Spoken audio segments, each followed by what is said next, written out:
I think so. Oh yeah, it's coming over Bob's computer. Hello? How do you? Oh, wait, hang on, Bob. Mr. Mayor, we're live. Okay. Peter? I've got this audio shut off. Okay. Just 1 second. We're having some technical issues. 1 second, please.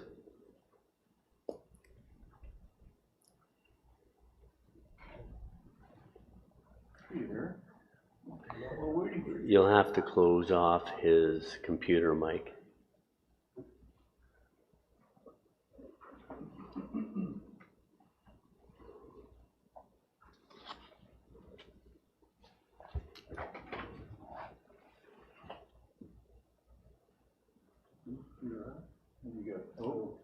Oh? Okay, is that better now? Oh, I think Okay, yeah, I think it's fixed. Thank you. No? Yeah, we're good. Okay, sorry about that, everybody. Okay, I'd like to welcome everyone to the Oro-Medonte Council meeting of Wednesday, July 15th, 2026. I would like to, before we read the land acknowledgement, just if everybody could turn their cell phones off while in chamber. Ms. Johnson, could you open the door for the chamber just as we're still in open session at this time?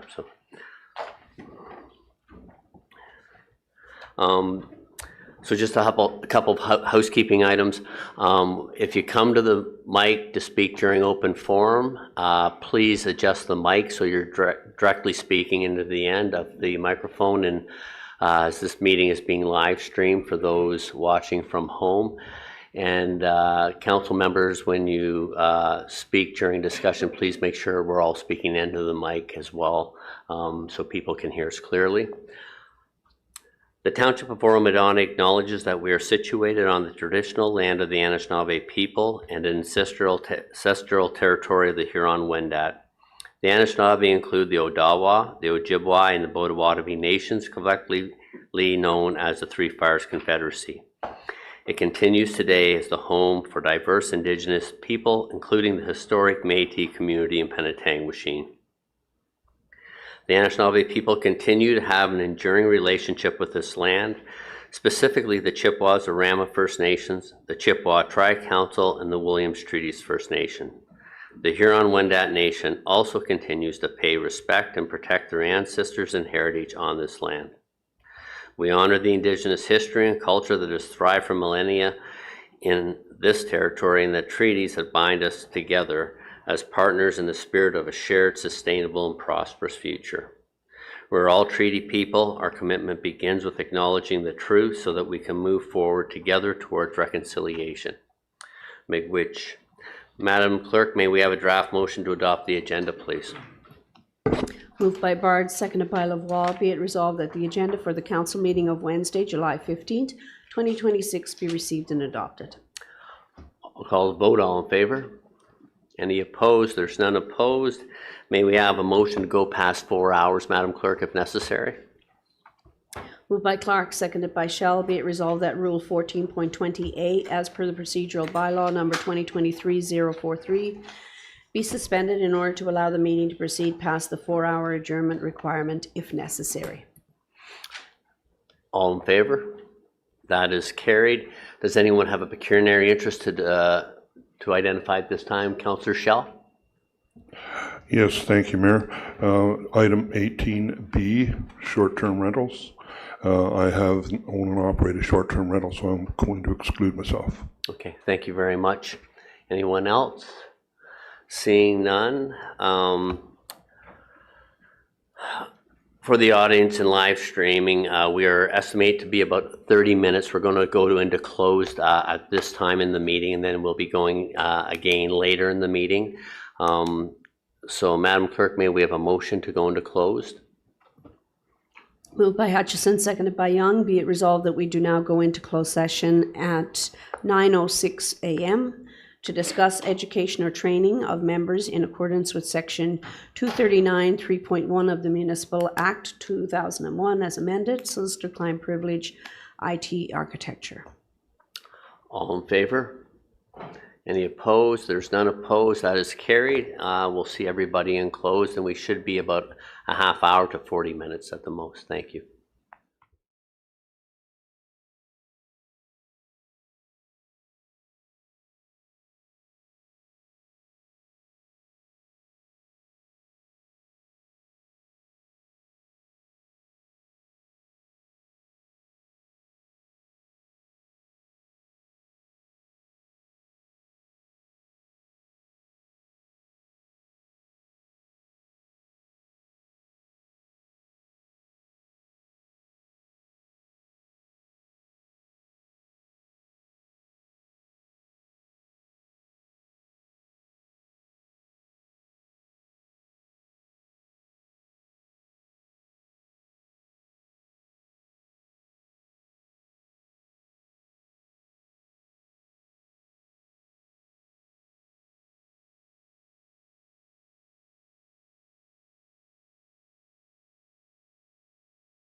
Mr. Mayor, we're live.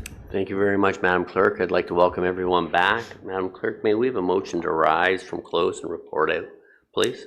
Moved by Shell, seconded by Bard. Be it resolved that we do now rise at 9:35 a.m. A report on the closed session item 4B. All in favor? That is carried. And Mr. Mayor, just one note on that. When we went into closed session, we did say solicitor-client privilege. Solicitor-client privilege did not, was not appropriate to that one. It'll be for the later one. Yes. Okay. Thank you. Thank you. Noted. And may we have a motion for item 4B, please? Moved by Lavoie, seconded by Hutchison. Be it resolved that the confidential correspondence presented by Donna Hewitt, Director of Corporate Services, and Sean Binns, CAO, education or training of members in accordance with Section 239(3)(1) of the Municipal Act 2001 as amended, be received. Thank you very much. All in favor? That is carried. And may we have the draft motion for the 3 sets of minutes, please?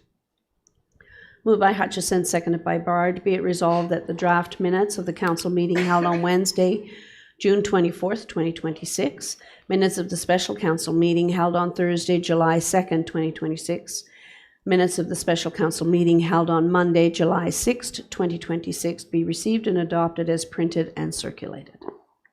All in favor? That is carried. And now we're at item 6, recognition of achievements. On behalf of council, I'd like to express our congratulations to Maddie Austin, Procurement Specialist, for receiving the Certificate Procurement Professional Certificate from NICP.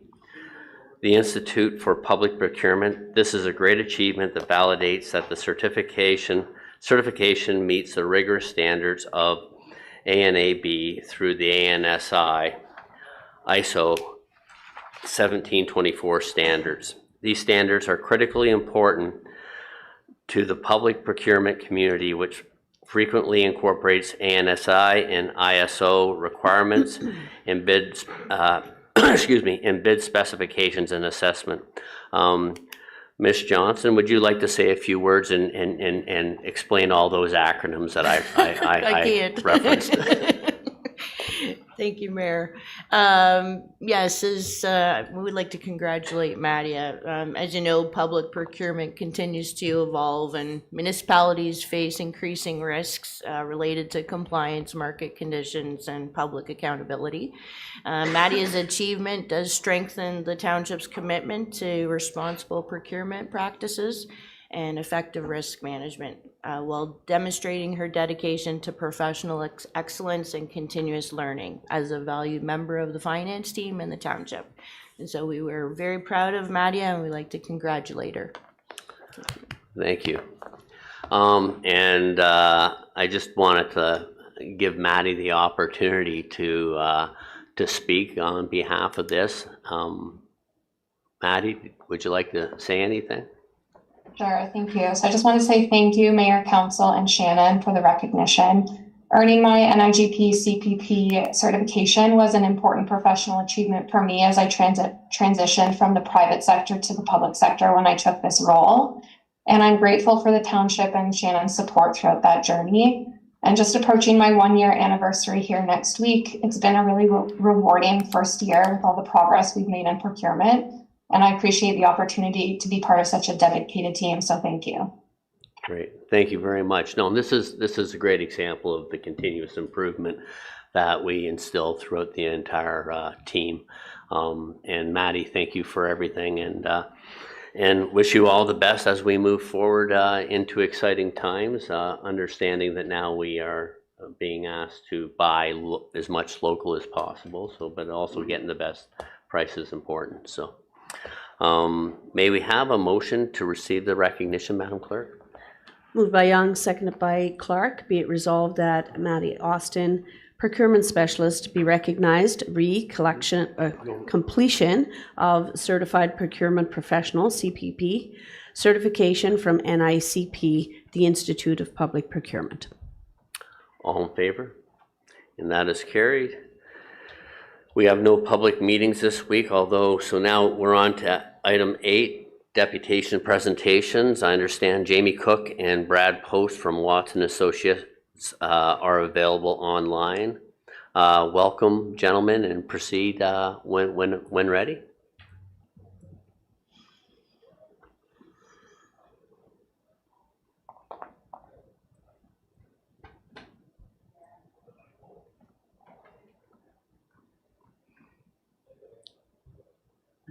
Good morning, Mr. Mayor, members of council. Can you hear me okay? Yes, I can. Please go ahead. Great. Well, thank you very much. And again, good morning. It's a pleasure to be able to speak to you today to introduce to you the Township of Oro-Medonte Growth Management Strategy. I've got about a 15-minute presentation I'm going to walk through. I think the clerk is going to advance the slides. That's my understanding. If you could bring up that slide deck, that would be very appreciated.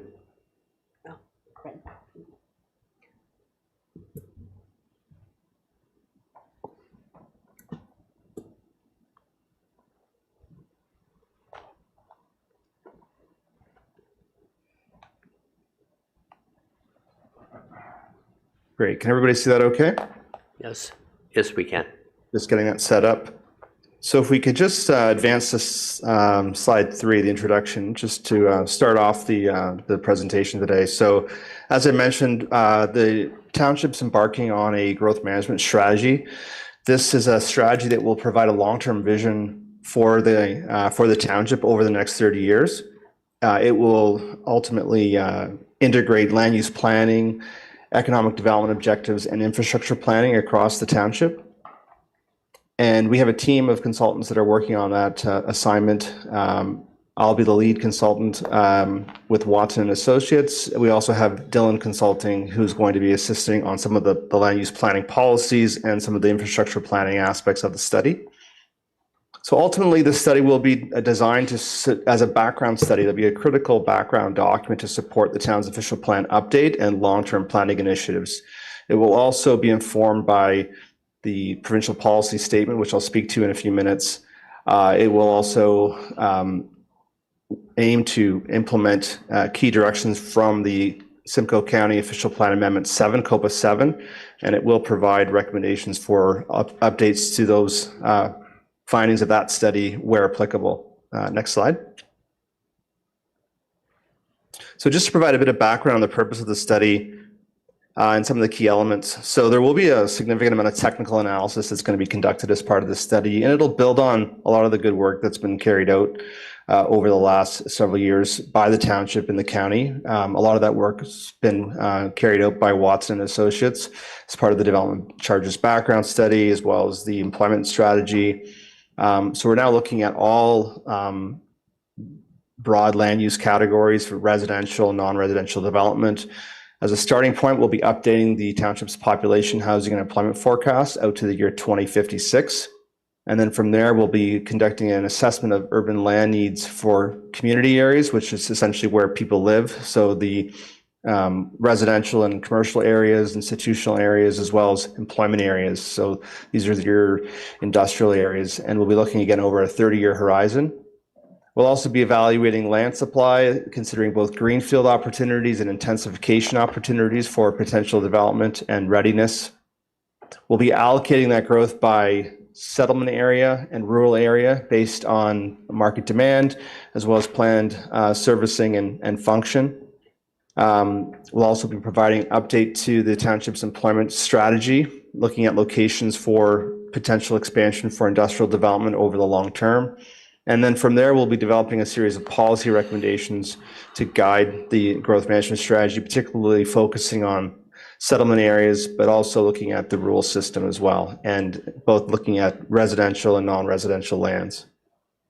So I wanted to provide in the next slide just a bit of background to the context we're working in. Whenever we do a study like this, we have to be mindful that we're working within a provincial and regional, or in this case, county-wide planning context. So on the next slide, on slide 6, just want to provide an overview of the provincial planning statement. Many of you are probably aware of this document. It was updated in October of 2024. It essentially is the guiding document for land use planning in Ontario.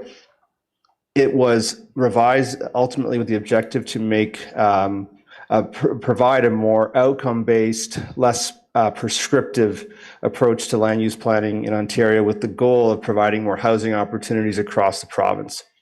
And there's a number of changes that have been made. I'm not going to go through all of them today, but some of the key ones that are very relevant to this growth management strategy first relate to the notion that we're now required to base our growth management work on the Ministry of Finance population projections. These projections are prepared every year by the Ontario Ministry of Finance. We are able to modify these forecasts as appropriate, but they do form the base for all growth projections in local official plans in Ontario. The PBS also provides a flexible horizon for land use planning and urban land designation, and that horizon is a period of 20 to 30 years. So we can look out beyond a 30-year horizon for the purposes of infrastructure or other service delivery. But in the case of designating lands, the province limits us to designating urban lands within settlement areas to a period of up to 30 years. We can go longer for employment areas if there's a justification for doing that, but we are limited to that 30-year horizon. There's also updated policies in the PPS with respect to privately initiated urban expansion requests. So this is something that the province has updated in this document to ultimately provide opportunities for urban expansion requests outside of a municipally initiated, what we used to call a municipally initiated municipal comprehensive review, so the official plan review. So we will be speaking to that in this document and identifying how those policies align with ultimately what the objectives of the township are with respect to the long-term vision for growth and development. The province has also narrowed the definition of employment areas. So previously, employment areas largely included industrial development, but they could also include other employment supportive uses, such as commercial uses and other supportive uses that could be institutional, for example. Now that definition limits the definition to just industrial and ancillary commercial uses or ancillary uses to the industrial development. That will be looked at within the context of this assignment to identify which areas are appropriate for designation for employment areas and which areas may be suggested for removal to another land use designation. And there's also other policies in this document that are aimed to unlock opportunities for non-residential development and residential development within mixed use areas.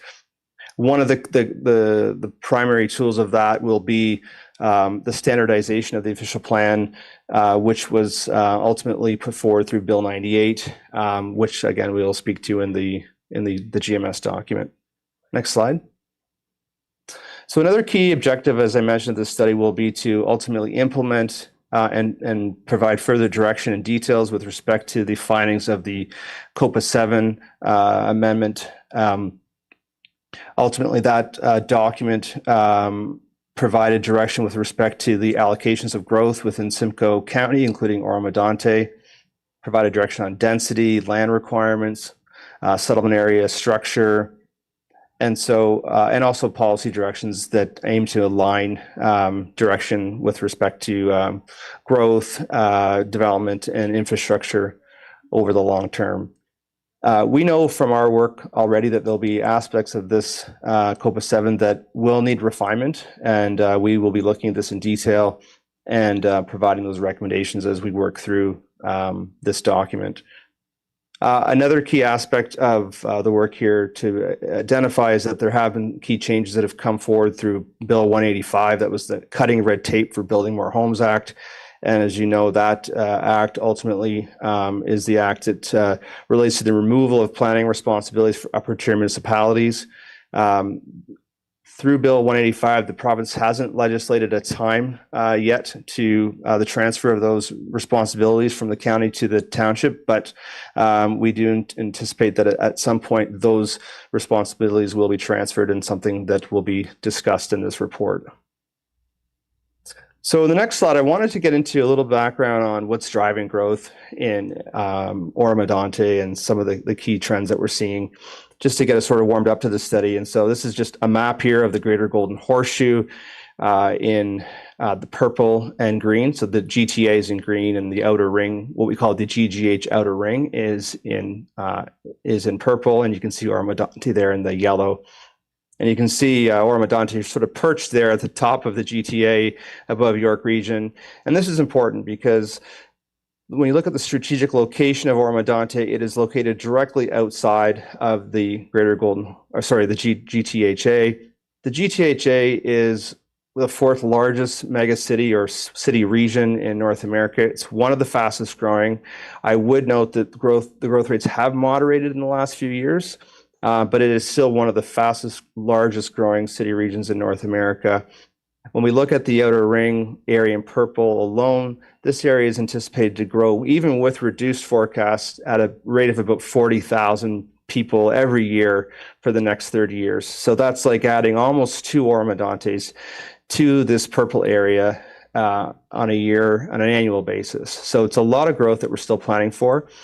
When we look at the schematic on the right in terms of what's driving that growth, a lot of this demand is really, again, tied to the strategic location of Oro-Medonte, and that strategic location is really what's driving the demand for migration. It's really all about migration when we talk about growth within the Greater Golden Horseshoe, and it's really largely about, in Oro-Medonte, about out-migration of what we call intra-provincial migration. So migration or newcomers from other parts of Ontario, largely from this green area in the GTA. So most of the migration in the green area is international migration, but in large part, it's really the existing residents that are out migrating from this green area to Oro-Medonte that continues to drive that growth pressure. A lot of that growth pressure has been driven in recent years by declining affordability in housing and rising housing prices. So the whole sort of drive to qualify term that you may have heard out there. When we look also at the other factors that are sort of helping to compound this, there's also been a lot of change to the economic environment over the last 15 years or so. And you really have to go back all the way, I think, to the financial crisis of 2008 to really understand this. And I won't get into too much detail, but we started to see a gradual recovery in the regional economic conditions across the Greater Golden Horseshoe, particularly in this purple area by around 2015. We've seen significant growth in the regional economy over the last decade. Again, we've definitely seen some headwinds in recent years, given all the geopolitical and protectionist measures that we're dealing with.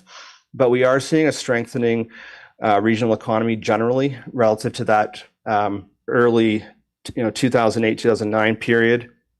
And so there's a lot of opportunity within this commuter shed for Oro-Medonte, within Barrie Simcoe, also going south into the northern part of the GTHA. Added to that, we've seen a lot of technological change. So that technological change was really accelerated during the COVID pandemic. We saw a rise in remote work and hybrid work opportunities. We still see increased opportunities for remote and hybrid work, which provides opportunities for those that are living in Oro-Medonte to live and work in Oro-Medonte, but commute when needed into the broader commuter shed that we're looking at here. When we look at population change, that's really a driver and a disruptor. So the population's growing, but it's also aging. So that's putting pressure on the labor force as more people are leaving the labor force every year because of that aging of the population. It also puts downward pressure on what we call natural increase, so growth from births. And so that's putting more and more pressure on this area and on the country for migration to ultimately to support population growth. It also creates opportunities as well, because Oro-Medonte is an attractive location for those that are in that peak period, particularly in the baby boom age group, and even now the Gen X and millennial age group, for those that are looking for alternatives to the urban lifestyles that are afforded in the large urban centers of the GTA. And that really leads to the final 2 points on the schematic on this little diagram on the right about the opportunities that are provided in a more rural, vibrant economy with a blend of urban and rural landscapes. And that those quality of life aspects are important not only for residents but also for businesses that are looking to make decisions for locating businesses within Oro-Medonte, particularly in the knowledge-based sectors in the creative class economy. So there's a lot there to unpack, and we'll be doing a deeper dive of that in the report. So we'll just now move into the schedule a little bit on slide 10. So as laid out here, we have a work plan schedule that's comprised of 5 phases. We're now in phase 2. We've initiated the project back in June. We're now looking at some of the context for growth and development over the long term, looking at those demographic and economic trends that we're just speaking of, and looking at how that fits within the broader context and what that means for Oro-Medonte. We will then move further into our residential and community land needs assessment phase in this month and into the fall. And then from there, we'll also be providing an update to the employment area analysis.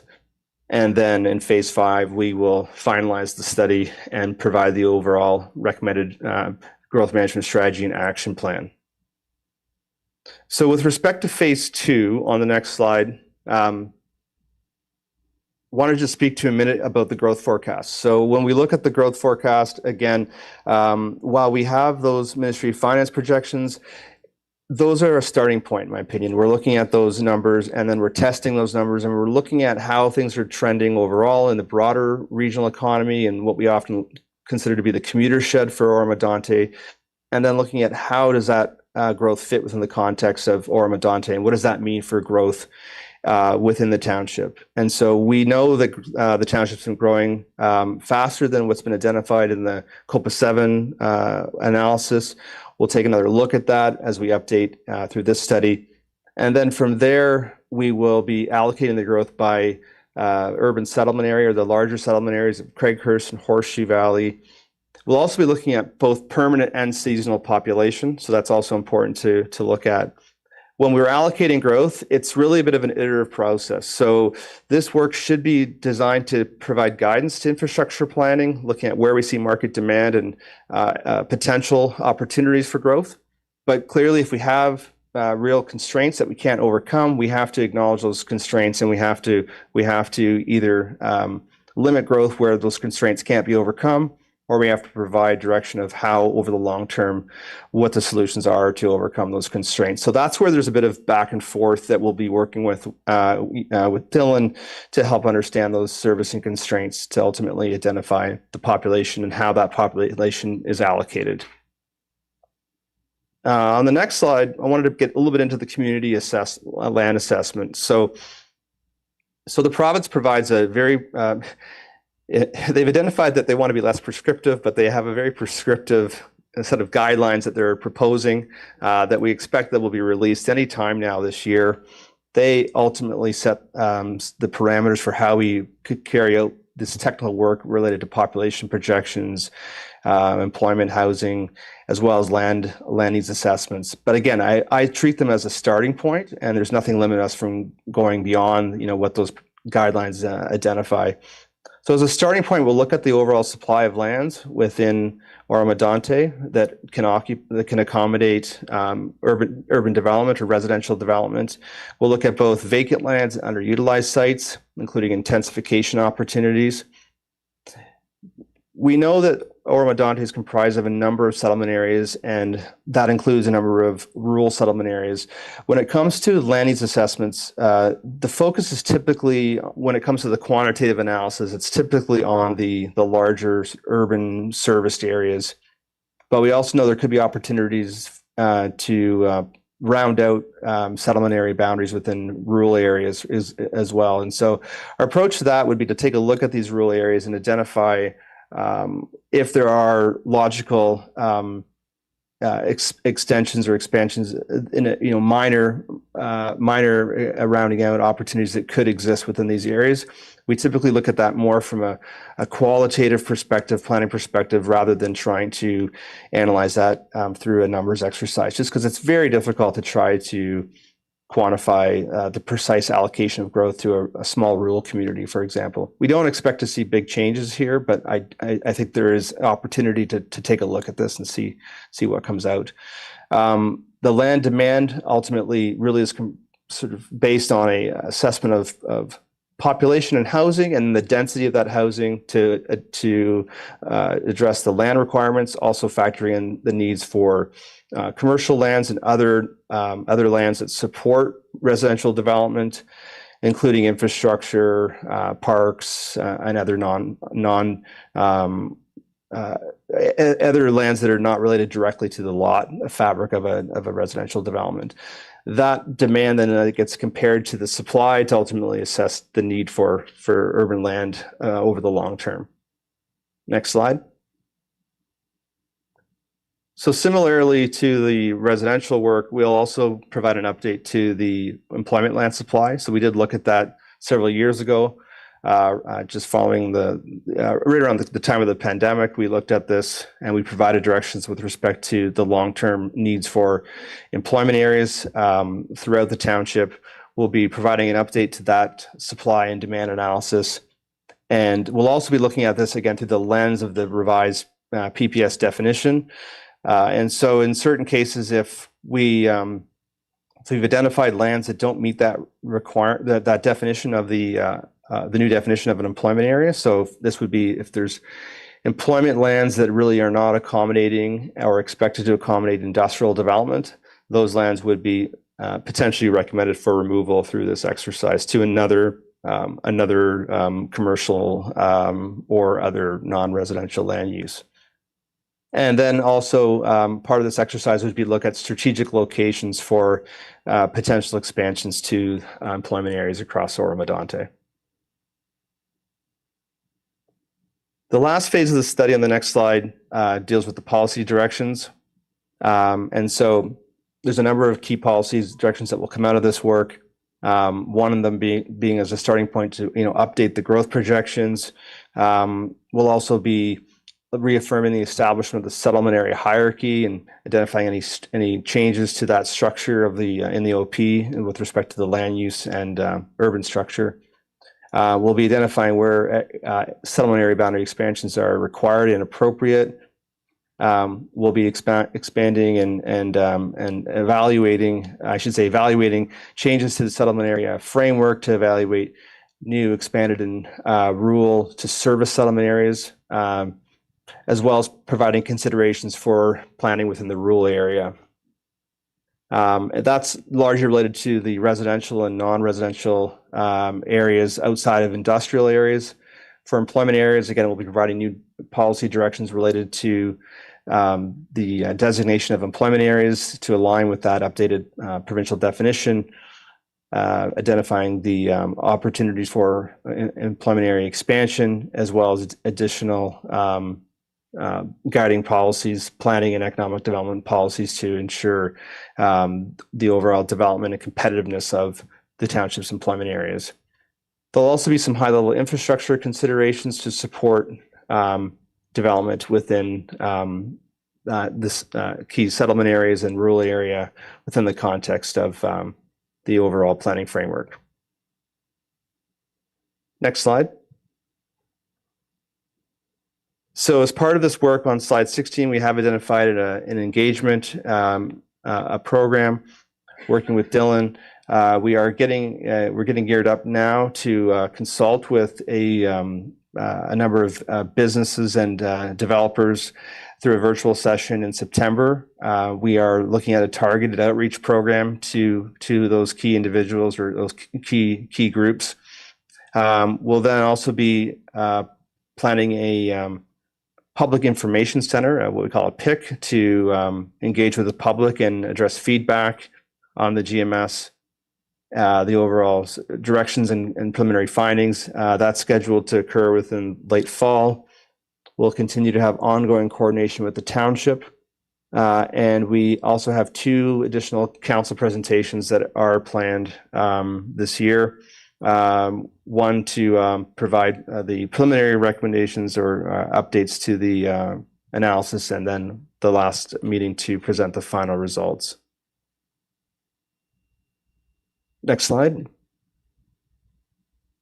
And so this just provides an overview of our schedule. So you can see here we are in July, and we are essentially kicking this project off publicly to introduce the study and provide direction on what the overall objectives and work plan is.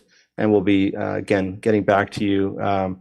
I guess potentially later, I did say later this year, but I guess looking at the schedule, we are a little later out into the Q1 and Q2 into the final feedback to council in early May being the final meeting.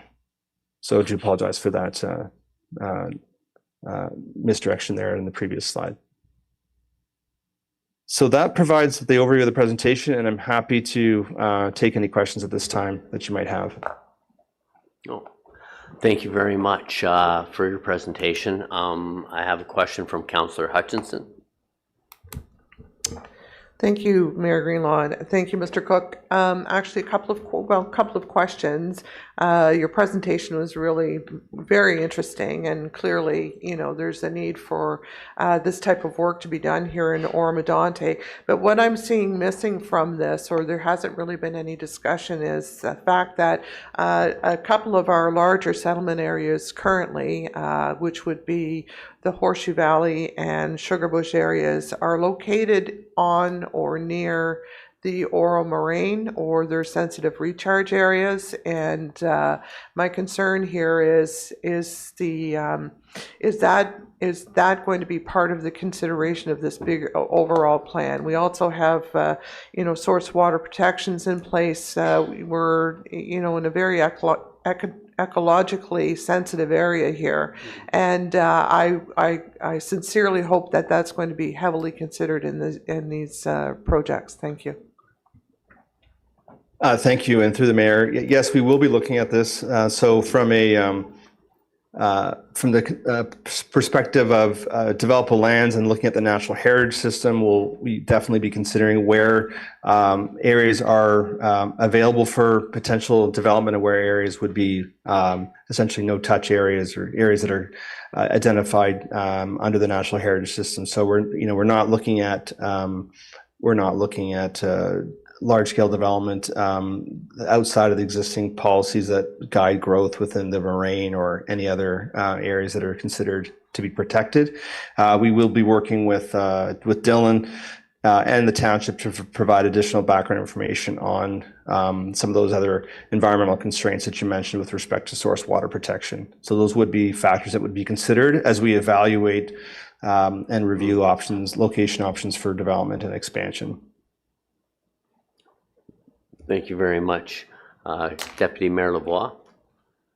Oh yeah, just a quick, thank you very much, Mr. Cook, but just a quick observation perhaps. I know the Ministry of Finance is also responsible for land property evaluations through impact, and that hasn't occurred for 10 years. So presumably we would be able to do some of our own forecasting so that we can stay current with whatever the realities might be. So I just don't know how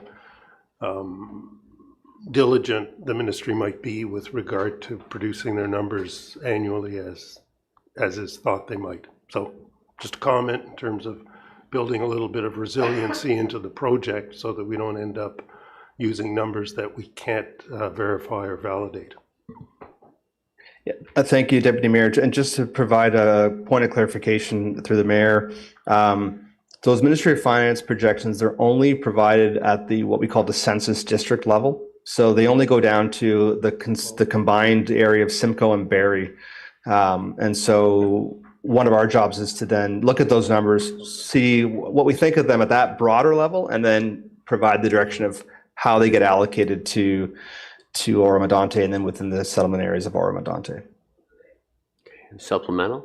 Yeah, thank you very much. And I think we have some very natural areas for employment and industrial development along the two four-lane highways that go through Oro-Medonte. In fact, it's really framed on three sides by major transportation routes. And, I think from a tolerance perspective with regard to the comment that Councillor Hutchison made earlier, and predicting perhaps, without wanting to prejudice the study, but I think those would be the areas that would be best suited and most acceptable to the residents who have a very high threshold of care for the environment and some of our perhaps not well protected heritage. I mean, a lot of the language protecting the Oro Moraine was removed from our official plan, so there is some caution with regard to that, and there has been representations made by a number of constituents with regard to returning some of those protections for water and, well, source water and the moraine in particular, whose capacity is not understood at this point. Thank you. Thank you very much for those comments. And I would have to echo, I understand that, the review only comes down to the county level. But I think the key to success long-term is that of balance and understanding where the opportunities are, because Oro-Medonte is a very a vast in size geographically compared to other municipalities within Simcoe County. And, we want to work collectively with all other governing bodies. But I think it's important that they reach down to the level of the municipality to have a clear understanding as the best and most sustainable path forward in the long term. So is there any other questions for Mr. Cook at this time? I don't see any. Mr. Cook, thank you very much. It's very informative, and I think we're on the right path, and look forward to seeing this proceed and progress over the next year. So, Thank you very much. okay. So, Madam Clerk, do we have a motion to receive Mr. Cook's presentation, please? Moved by Shell, seconded by Lavoie. Be it resolved that the presentation by Watson and Associated Economists Limited, Reed Township of Oro-Medonte Growth Management Strategy be received for information. All in favor? That is carried. So now we're on to item 8B, deputation by Olena Volek of the SSCA, which is an update on the water quality and monitoring in the Township of Oro-Medonte.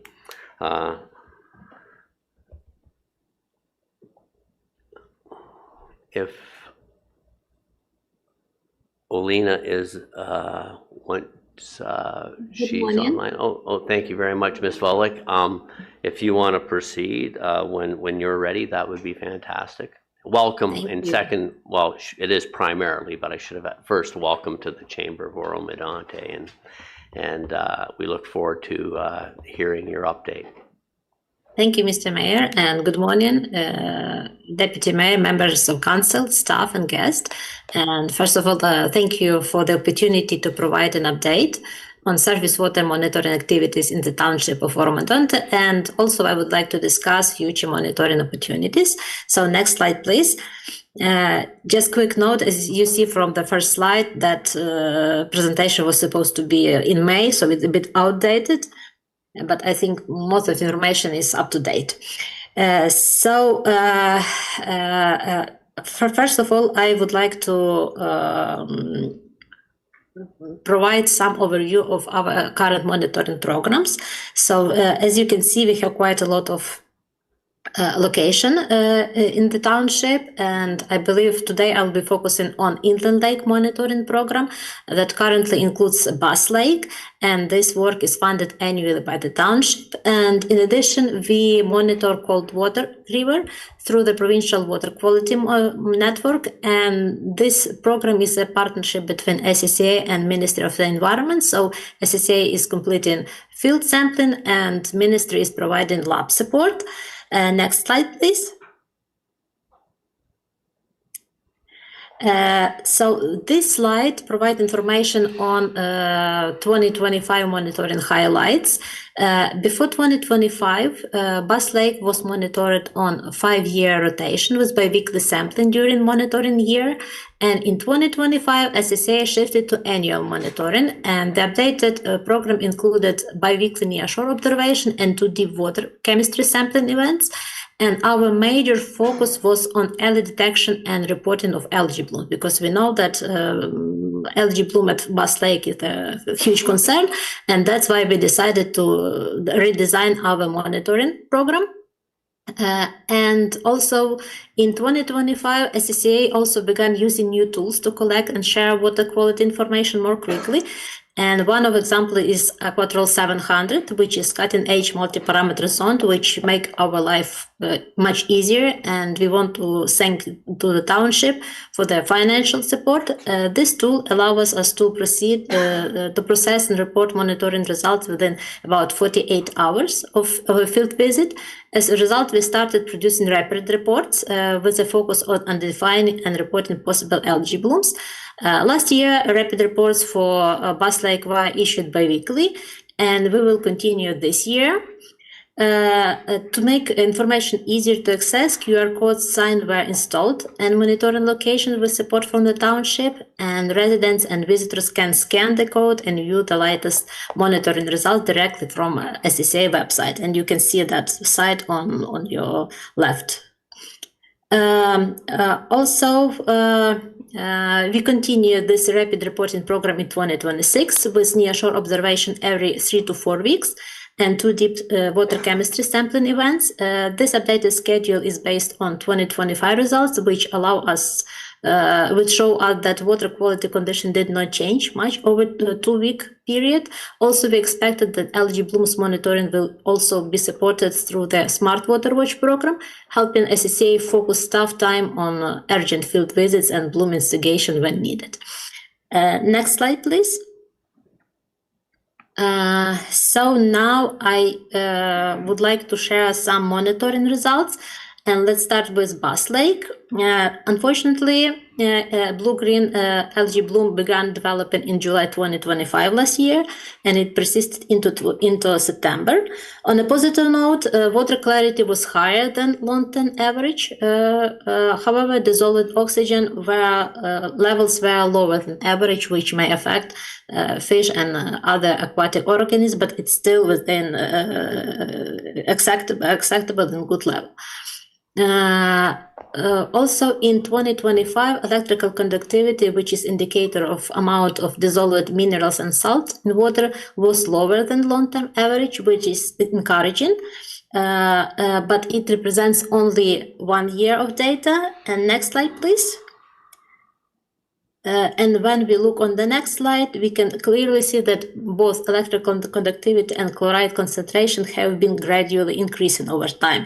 And this is like the greatest concern for us for now, because that's an overall trend in Severn Sound area, and it was also observed in many lakes. And we keep monitoring those parameters. And the greatest concern is that there are studies that suggest that there is connection between increasing chloride level and algae blooms. And as we know, Bass Lake is like has a history of algae blooms, and this parameter should be monitored.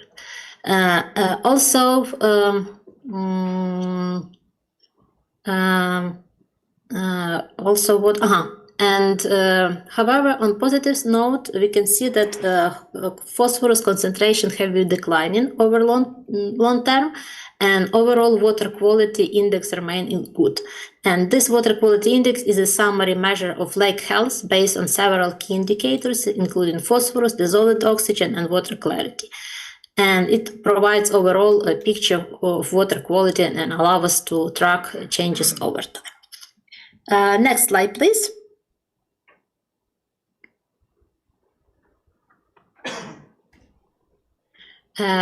Here I have information on Cold Water River.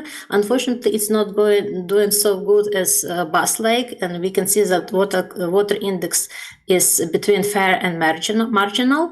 On positive side, we can see some sign of improvement. However, total phosphorus and nitrogen are elevated. And the same trend for conductivity and chloride, they are increasing. Next slide, please. My next slide is about new citizen science program called Smart Water Watch, which is partially funded through the Great Lake Freshwater Ecosystem Initiative by the Canada Water Agency, and it was extended to Bass Lake under existing Inland Lake Monitoring Program with no additional cost. Next slide, please.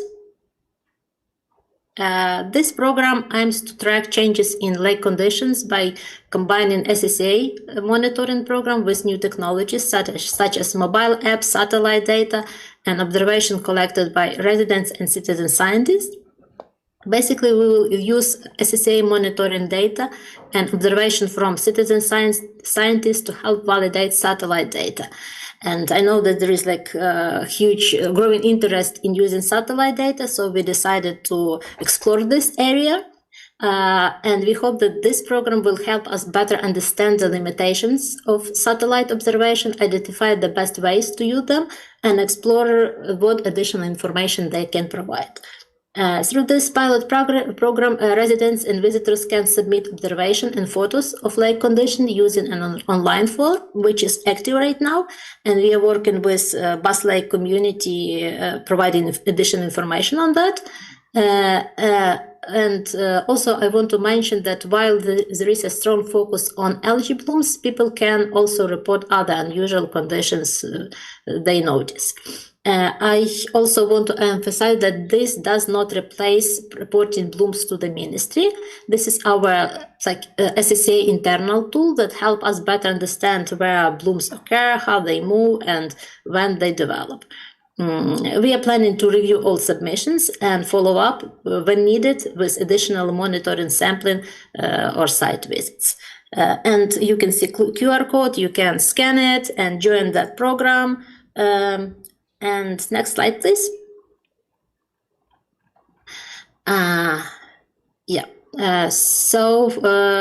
best part of this program that anyone can participate and people can choose how involved they would like to be. This program is still under development with full implementation planned for 2027. So right now we have so-called lake condition observation tool is active. That's where people can submit observation and we will follow up.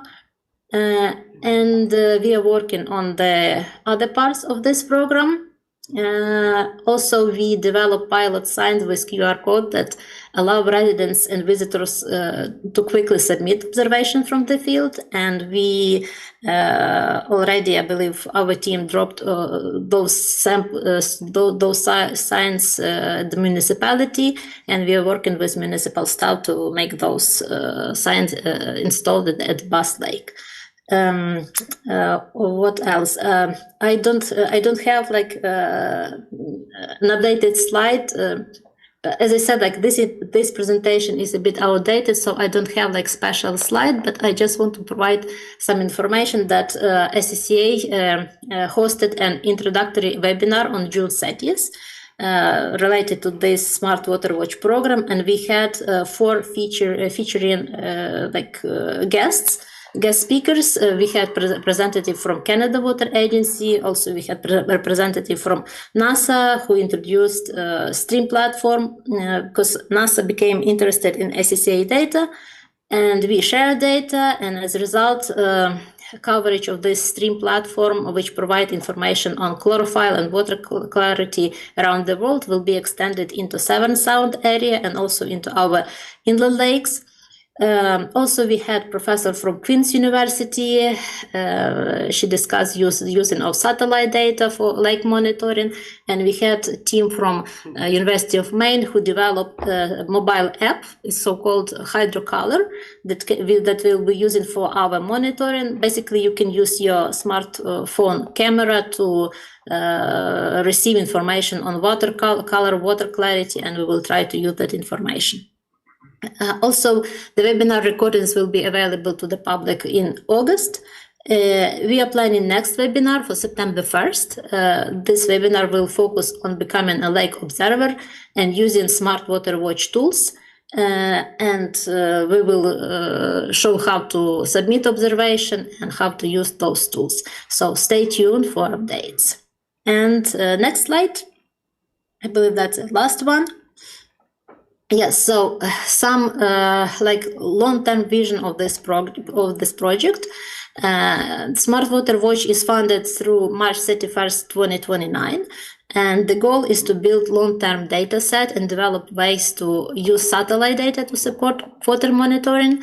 The tools and methods developed through this project will become part of regular water quality monitoring after funding period ends, and lake reporting tool is also planned to remain available as a long-term resource for both monitoring and public engagement. And I think that's all I have for today. Thank you again for the opportunity to present, and I'll be happy to answer any question. Thank you. Thank you very much, Ms. Volek. I'll take questions. I can open up, and Councillor Young. Thank you. Excuse me. Thank you, Mayor. You mentioned in your presentation there that the Coldwater River was monitored. Is it still being monitored? Thank you for the question. Through the mayor, yes. We are monitoring. It's a part of provincial water quality network, and we are monitoring and visiting those sites monthly with water sampling that we are submitting to ministry lab, and we're receiving results about like after 6 months after submitting samples, like approximately. Supplemental. Yeah, thank you, Mayor. You said, if I remember you quoting you there, that the Coldwater River is not doing so well. Could you explain that further? Thank you for the question. Through the mayor, yes. So the main concern for Coldwater River is elevated level of phosphorus and nitrogen. And you may ask what is the reason for that. So in general, high phosphorus and nitrogen level are linked to runoff from surrounding watershed. So basically, it's issue are not about river itself, but it's like more about development within watershed. And in general, watersheds with a high proportion of natural vegetation tend to have lower nutrient levels, while more developed watersheds often contribute greater nutrient runoff. And of course, to identify exact source, we need like special study for that, but like in general, common sources of nutrients include like things like fertilizer, septic system, wastewater discharge, soil erosion, stormwater, and other things. Okay, thank you very much. So just while we're on the Coldwater River topic, you haven't identified the main source that the phosphorus loading's coming from into it at this point in time. Thank you for the question. Yes, that's correct. So in general, we have like idea where we have those sources for phosphorus, but to identify exact phosphorus source, we need like special study. We need to accept measurements and like more detail. For now, it's more like screening analysis and yeah.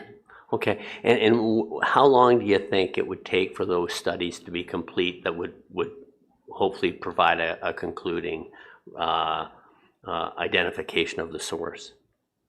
Thank you for the question. So it's like it depends on scope and what exactly we want, but in general, this kind of study like need at least like the best choice would be multi-year. would say like 3-5 years, but at least to get some information, like at least like year data. But again, it depends on like details and scope of that study. Okay, no, thank you, but I'm going to assume something, and you can tell me if it's a false assumption, is that the source is likely coming from the very far north, if not outside of the township of Oro-Medonte. Thank you for the question. I believe that's right now I am not in position to answer that question. You know, it's like in general, it's related to whole watershed, and of course, like development upstream can affect areas. Areas upstream can affect areas downstream, but in this particular case, again, we need to look into data. Okay, no, thank you. And Councillor Bard, I believe, has a question.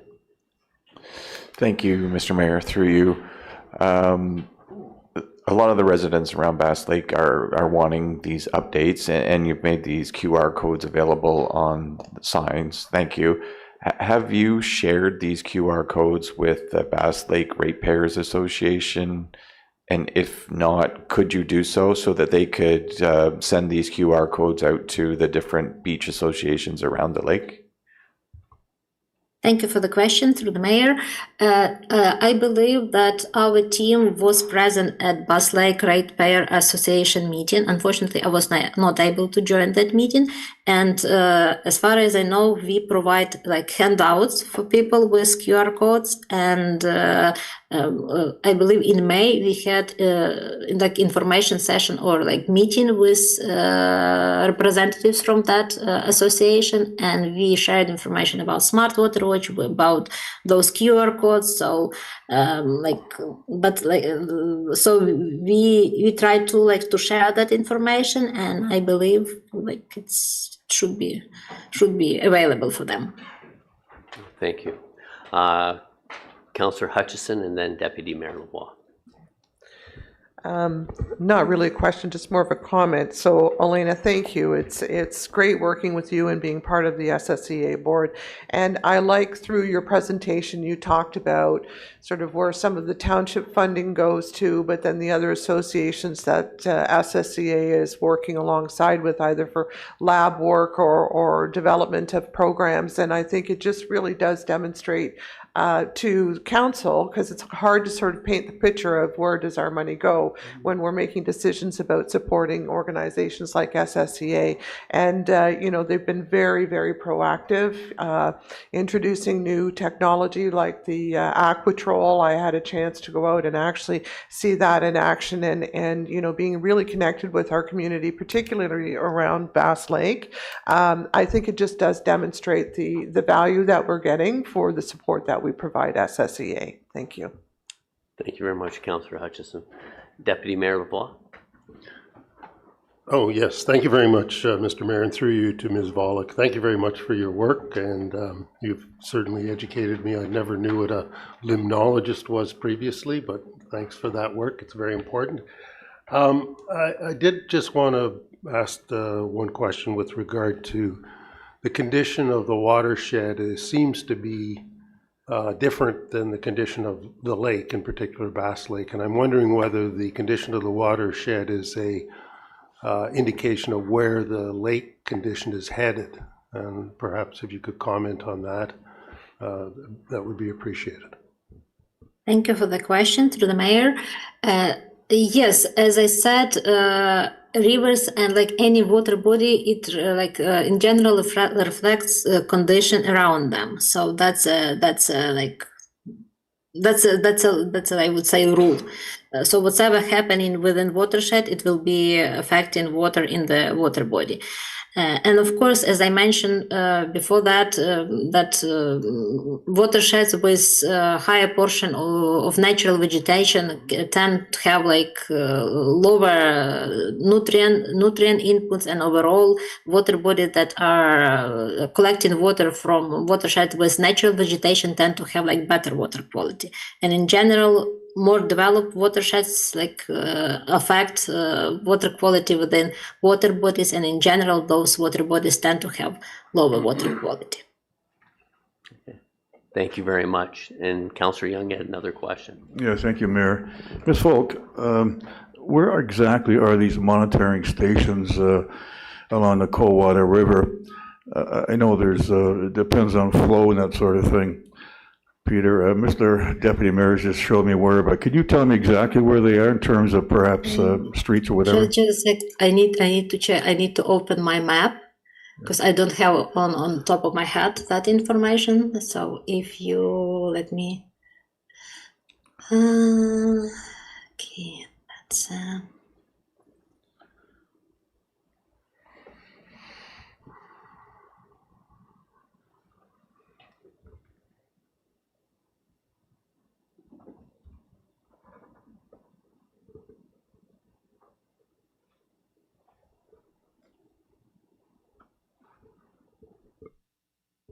Perhaps you can get back to me, Ms. Volk, on that if it's. Yeah, maybe because it will take time Yes. to share that location exactly, but definitely I can follow up with that. Yeah, thank you. I'll be speaking to you. Okay, great, thank you. Thank you. Is there any other questions?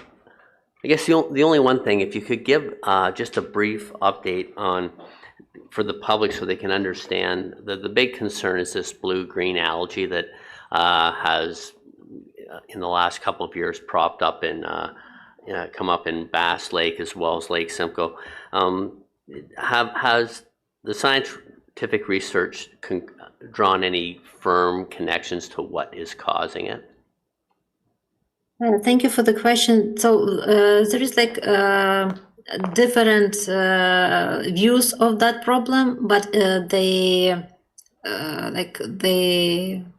I would say common statement is that algae blooms are a result of a combination of conditions. So in general, you need to have kind of ideal storm to cause algae bloom. In general, it's a high temperature, nutrients, some rain events, and if you have this kind of combination of conditions, you will have algae bloom.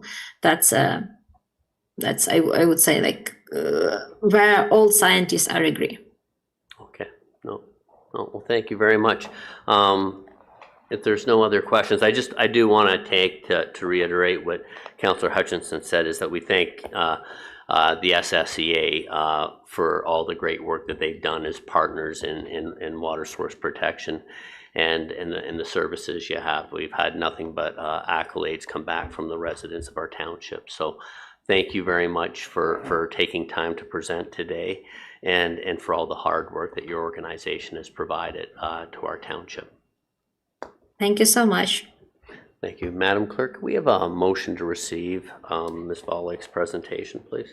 Moved by Bard, seconded by Shall. Be it resolved that the deputation by Olena Volek, Severn Sound Environmental Association, SSEA, updates on water quality monitoring in the Township of Oro-Medonte be received for information. All in favor?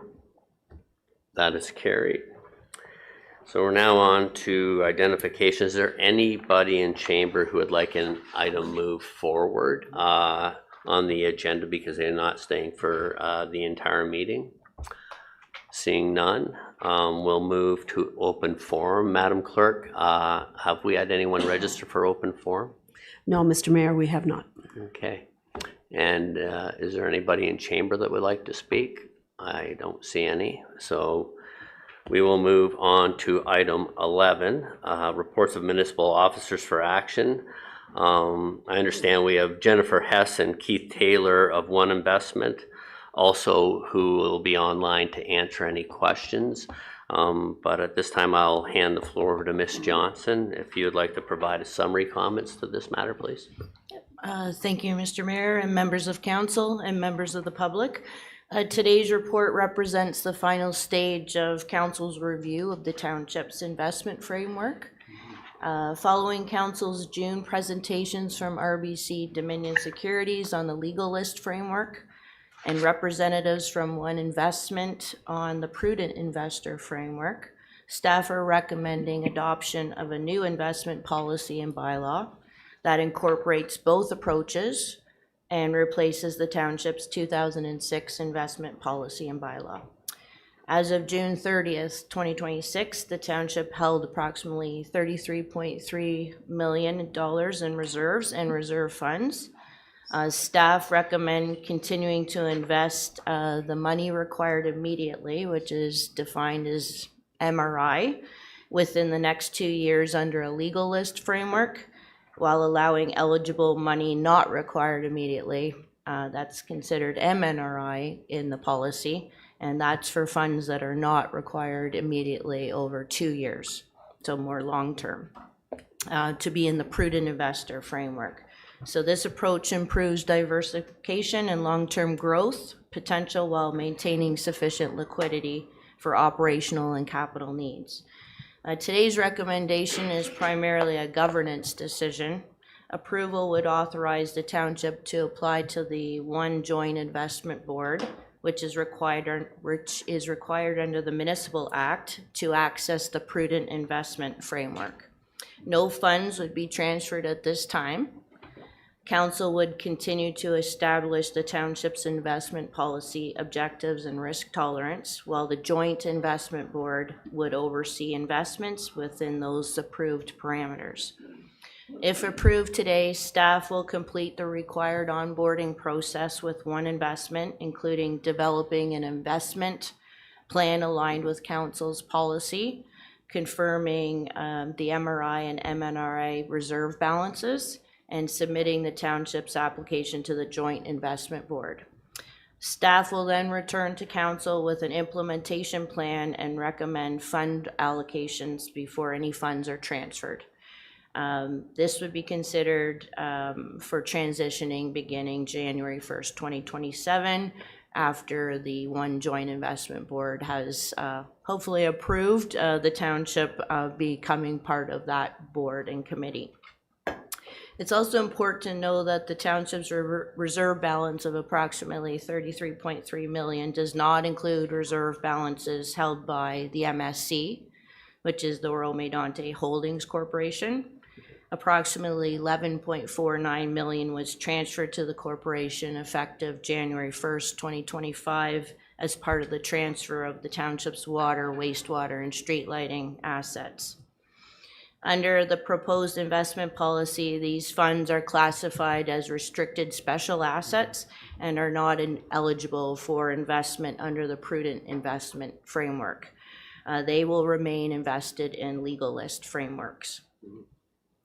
As Mayor Greenlaw mentioned at the beginning of the meeting, Jennifer Hess, Manager Investment Services, and Keith Taylor, who is the Chief Investment Officer with One Investment, are joining us virtually this morning and are available to answer any questions council may have regarding the Joint Investment Board or the prudent investment framework of the implementation process. Thank you. Thank you very much, Ms. Johnson. Council, I'll open the table now for anyone who would like to ask questions regarding this matter. Deputy Mayor Lavoie. Yes, thank you very much. I just want to thank staff, in particular financial staff, and everyone who contributed to bringing forth this great pieces of work that we're going to review today. And it's great to see that we're, after 20 years, updating a policy for investment. And we're ensuring through this that the investment earnings remain in the reserve funds and not be transferred out to the operating areas, which was prior practice. With that, one of the only questions I have with regard to this is, within these numbers that you provided us with today, where does the annexation money sit? Maybe if you could explain that, please. Thank you. Through you, Mayor, to Deputy Mayor. Yes, in the table 1, the $33.3 million in reserves is the balance at June 30th, 2026.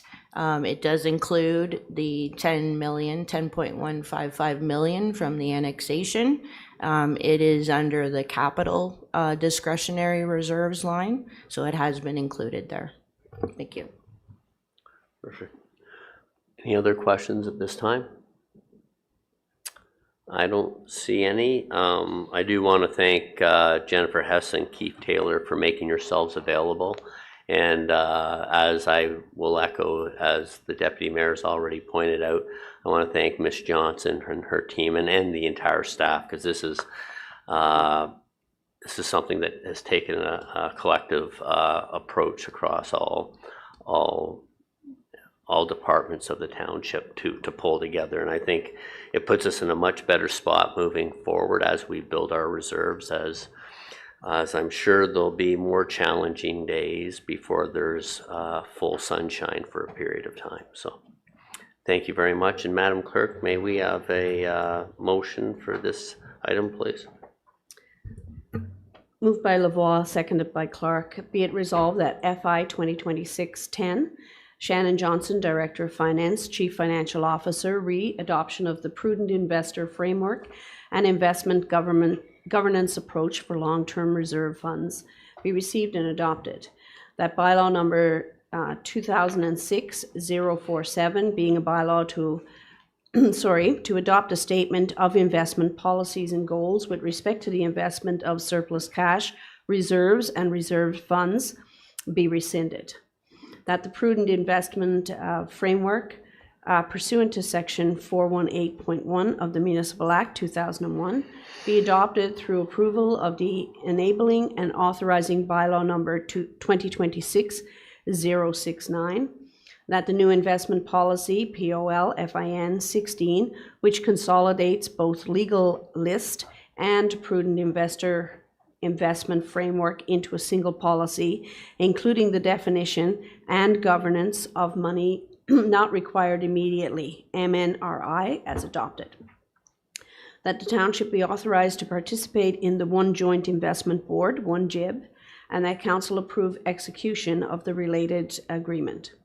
That the mayor and clerk be authorized to execute the necessary agreements and documentation, and that the treasurer be authorized to complete required onboarding and implementation steps.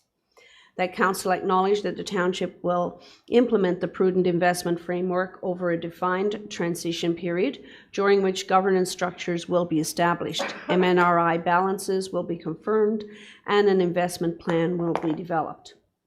That all investments, including the approximately $10.155 million in Barrie boundary adjustment compensation, continue to be managed under the legal list framework during the transition period. That subject to the township being approved for participation at the November 2026 meeting of the One Joint Investment Board, the township align implementation of the prudent investor framework with the start of the 2027 fiscal year, and that staff report back to council with a detailed implementation plan, including analysis supporting proposed fund allocation prior to any transfer of funds. Thank you very much, Madam Clerk. Any questions regarding the motion? Seeing none, I'll call the vote. All in favor? And that is carried. Okay, so now with 11B, Madam Clerk, first could we have the draft motion read on this one, please? We do. Moved by Clark, seconded by Lavoie. Be it resolved that OCS 2026-08, Jody Grubb, Supervisor, Community Recreation and Special Events, RE 2026 Boots and Hearts Special Event Permit be received and adopted. That the Director of Operations and Community Services be authorized to execute a memorandum of understanding with Burles Creek Republic Live for the 2026 Boots and Hearts event. That staff be authorized to issue a special event permit for the 2026 Boots and Hearts upon receipt of the agency endorsement of the operations plan in accordance with the Township's special event bylaw, and executed memorandum of understanding that Burles Creek Event Grounds be informed of council's decision. Thank you very much, Madam Clerk. Council members, so it's pretty straightforward. This is the special event permit. If there's any questions or comments at this time, I'll take them. I know Dylan and Jody are available if they need any more clarification. So seeing none, I'll call the vote. All in favor? Councillor Sheld, I'm calling the vote. All in favor? I think I may need to recluse myself from this one because my short-term rental accommodates some of the staff from Boots and Hearts. If that's your choice, then Madam My Clerk, could you apologies for note not that, catching that earlier. please? Okay, no, that's fine, thank you. Okay, anyways, I did call the vote and it did carry, Madam Clerk. Okay, so 11C, I want to welcome back by popular demand, Ms. Johnson.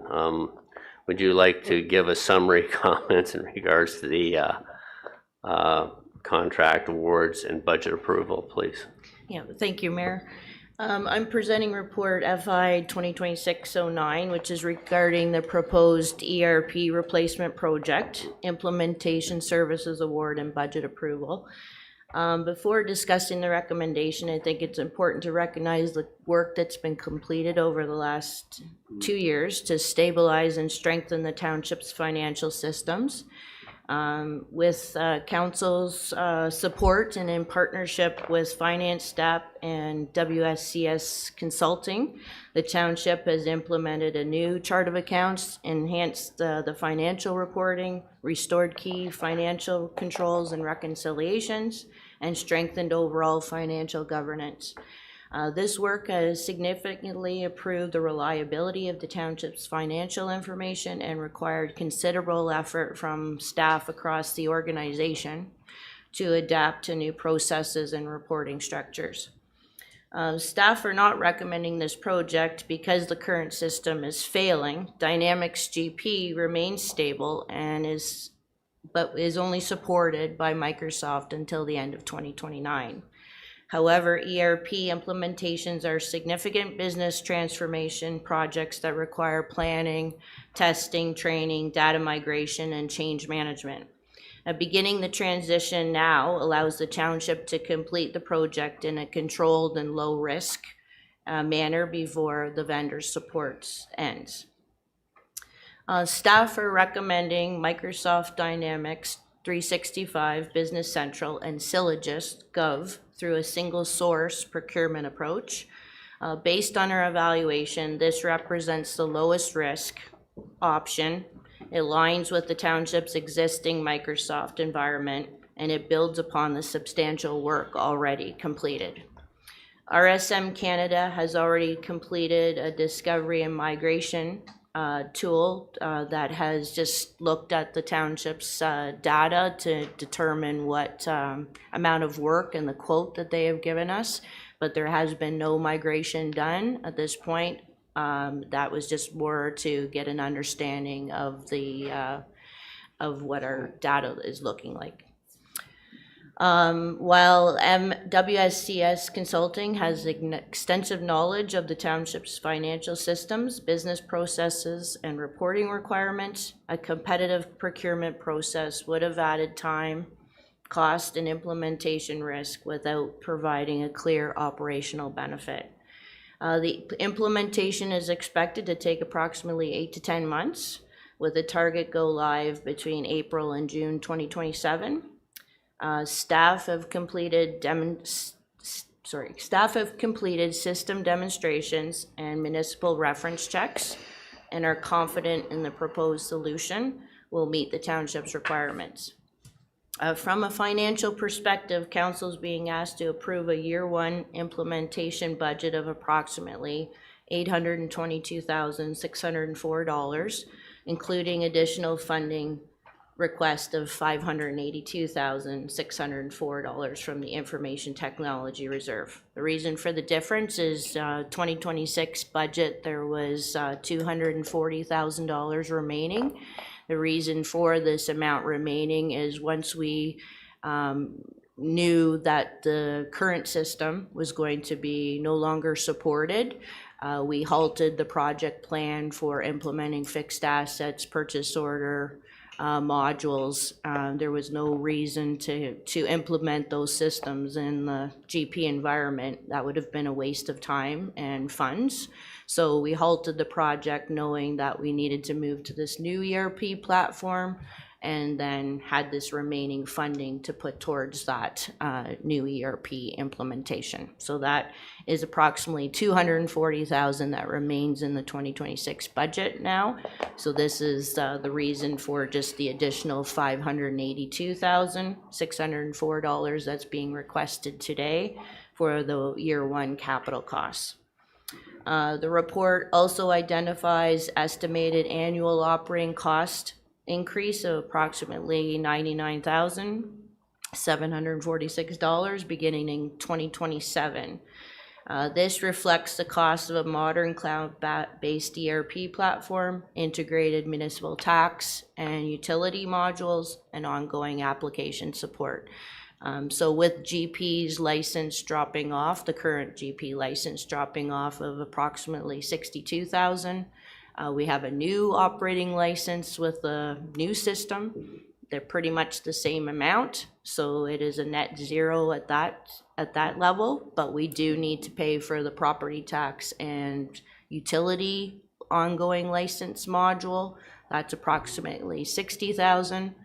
And then the remaining difference for the $39,000 is support. So things like if we needed additional training or we needed additional help with getting a few of the bugs out with the current system as we get it implemented, that's just put into the budget yearly for that ongoing support. We may not need that every year, but I have just put it in as a high level right now as a conservative approach.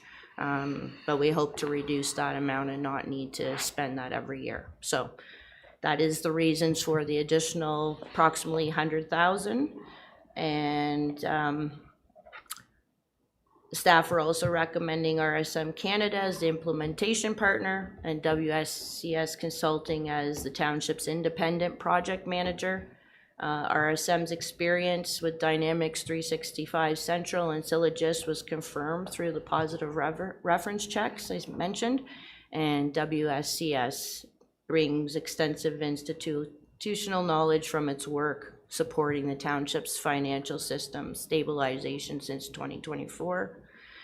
And in closing, staff believe this recommendation represents the most practical and lowest risk approach to transitioning the township to a modern, supported ERP platform while preserving the significant investment the council has already made in strengthening the township's financial systems and governance framework. Thank you.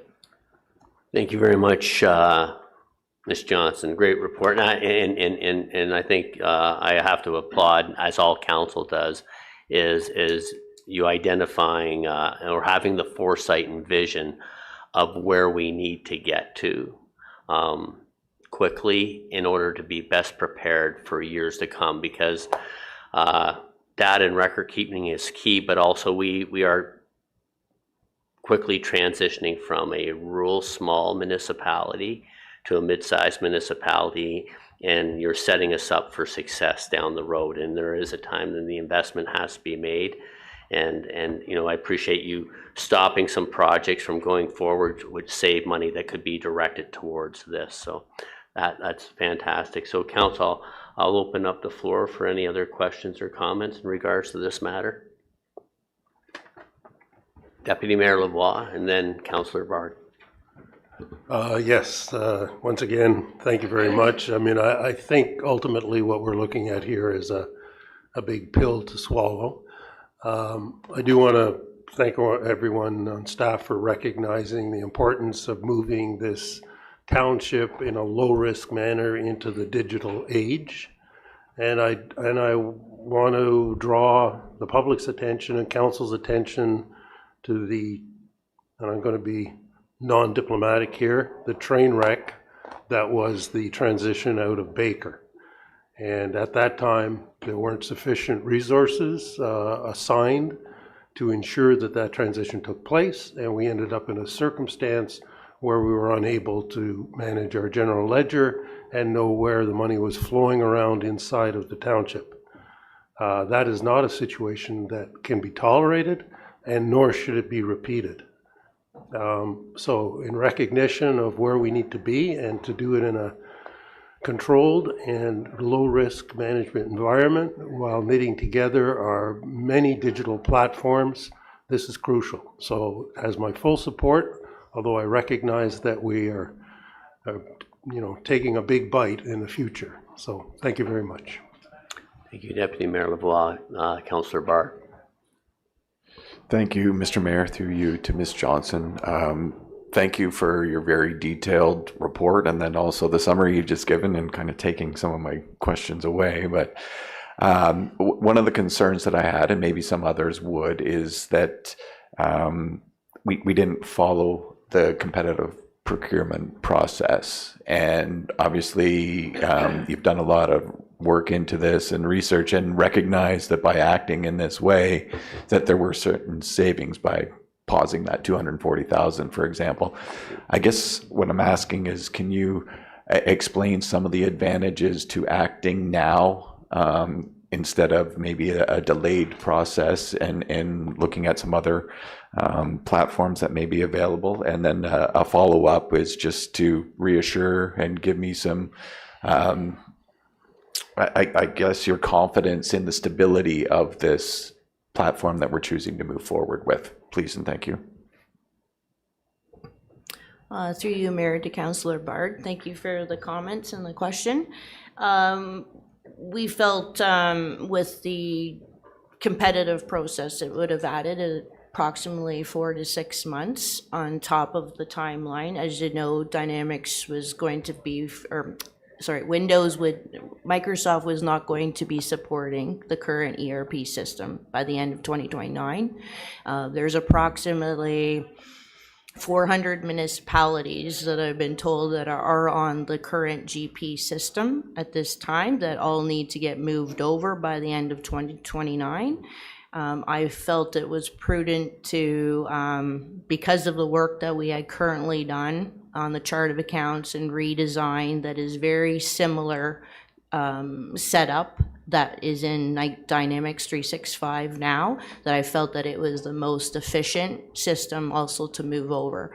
With the other municipalities that need to get moved over as well, we felt that there was going to be limited capacity for project management, and that would increase the risk for the township to try to be pushed quickly to get this system implemented by the timelines. And so with that additional, all of those factors, I felt that staff felt that this was the best way to go. I also did look into a couple of other ERP platforms, one being Naviline, Central Square's Naviline, but it is a legacy system. And again, it is integrated, has property tax and utilities integrated into the core financials. However, being a legacy system, I felt that we might have been in the same boat in another couple of years that it would no longer be supported. So, and then the other ERP systems that we looked at did not have property tax or utility modules integrated with the core system, and therefore that would also increase a large risk, not having that all as one functional system. Thank you. Thank you very much. Is any other questions? Councillor Barton? No. Any other members of council? You know what? Once again, thank you very much. I think the positive in the end of this is every council will inherit stuff that's not perfected, because perfection is very hard to obtain. But I look at the great opportunity this council has been given to get things recalibrated so that we can move forward to a much brighter future on how we handle our record keeping and data. So thank you very much again. I know I sound redundant, but I hope I never have to say anything other than that. So, Madam Clerk, have we had the motion on this yet or no? No, Mr. Mayor. I'm Could we happy have to the read motion, it. please? Moved by Young, seconded by Bard. Be it resolved that FI 2026-09, Shannon Johnson, Director of Finance, Chief Financial Officer, ERP Replacement Project, contract awards and budget approval be received and adopted. That Council approve the replacement of the Township's existing Enterprise Resource Planning ERP platform Microsoft Dynamics Great Plains, and Diamond Municipal Solutions with Microsoft Dynamics 365 Business Central and Sylogist Gov ERP at the township's long-term financial management solution. As the township's long-term financial management solution. That council approved the engagement of RSM Canada as the implementation partner for the ERP replacement project through a single source procurement in accordance with the township's procurement bylaw. That council approved the single sourcing engagement of WSCS Consulting Inc. as the township's independent project manager and owner's representative to provide project governance, vendor oversight, implementation monitoring, budget and risk management, stakeholder coordination, and reporting throughout the ERP implementation project. That council approved one-year capital costs of up to approximately $822,604 for the implementation of Microsoft Dynamics 365 Business Central and Sylogist Gov ERP, inclusive of implementation services, software licensing, independent project management, data migration, training, and contingency. That council approve an additional 2026 budget allocation of approximately $582,604 to be funded from the Information Technology Reserve to support the balance of the year one implementation costs. That council approve an annual incremental operating cost increase of approximately $99,746 commencing in 2027, subject to annual budget approval for software licensing, municipal modules, ERP application support services, and related ERP operating costs. Just a moment.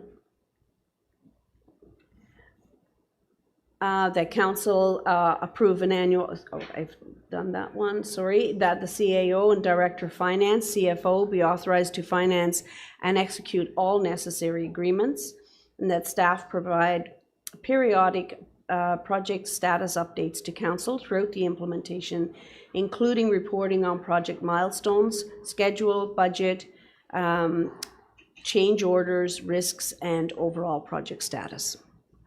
Thank you very much, Madam Clerk. Any questions regarding that motion? Hear it again? No, you can't hear it again.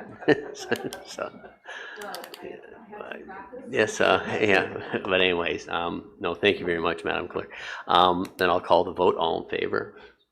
And that is carried.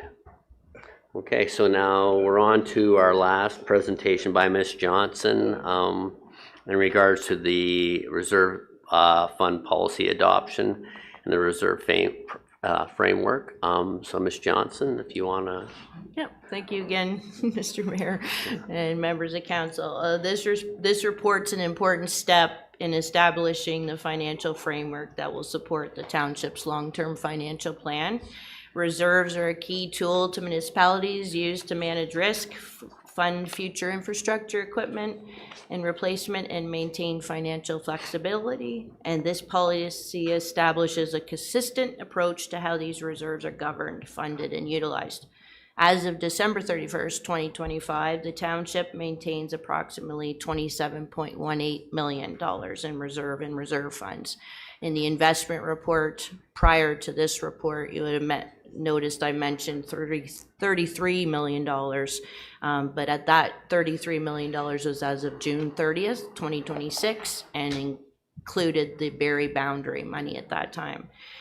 This amount is as of December 31st, 2025, and ties in with the 2025 draft financial statements that the auditors are currently working on. Through this review, finance has developed a more streamlined and transparent approach that aligns reserve planning with asset management, capital planning, and long-term financial sustainability.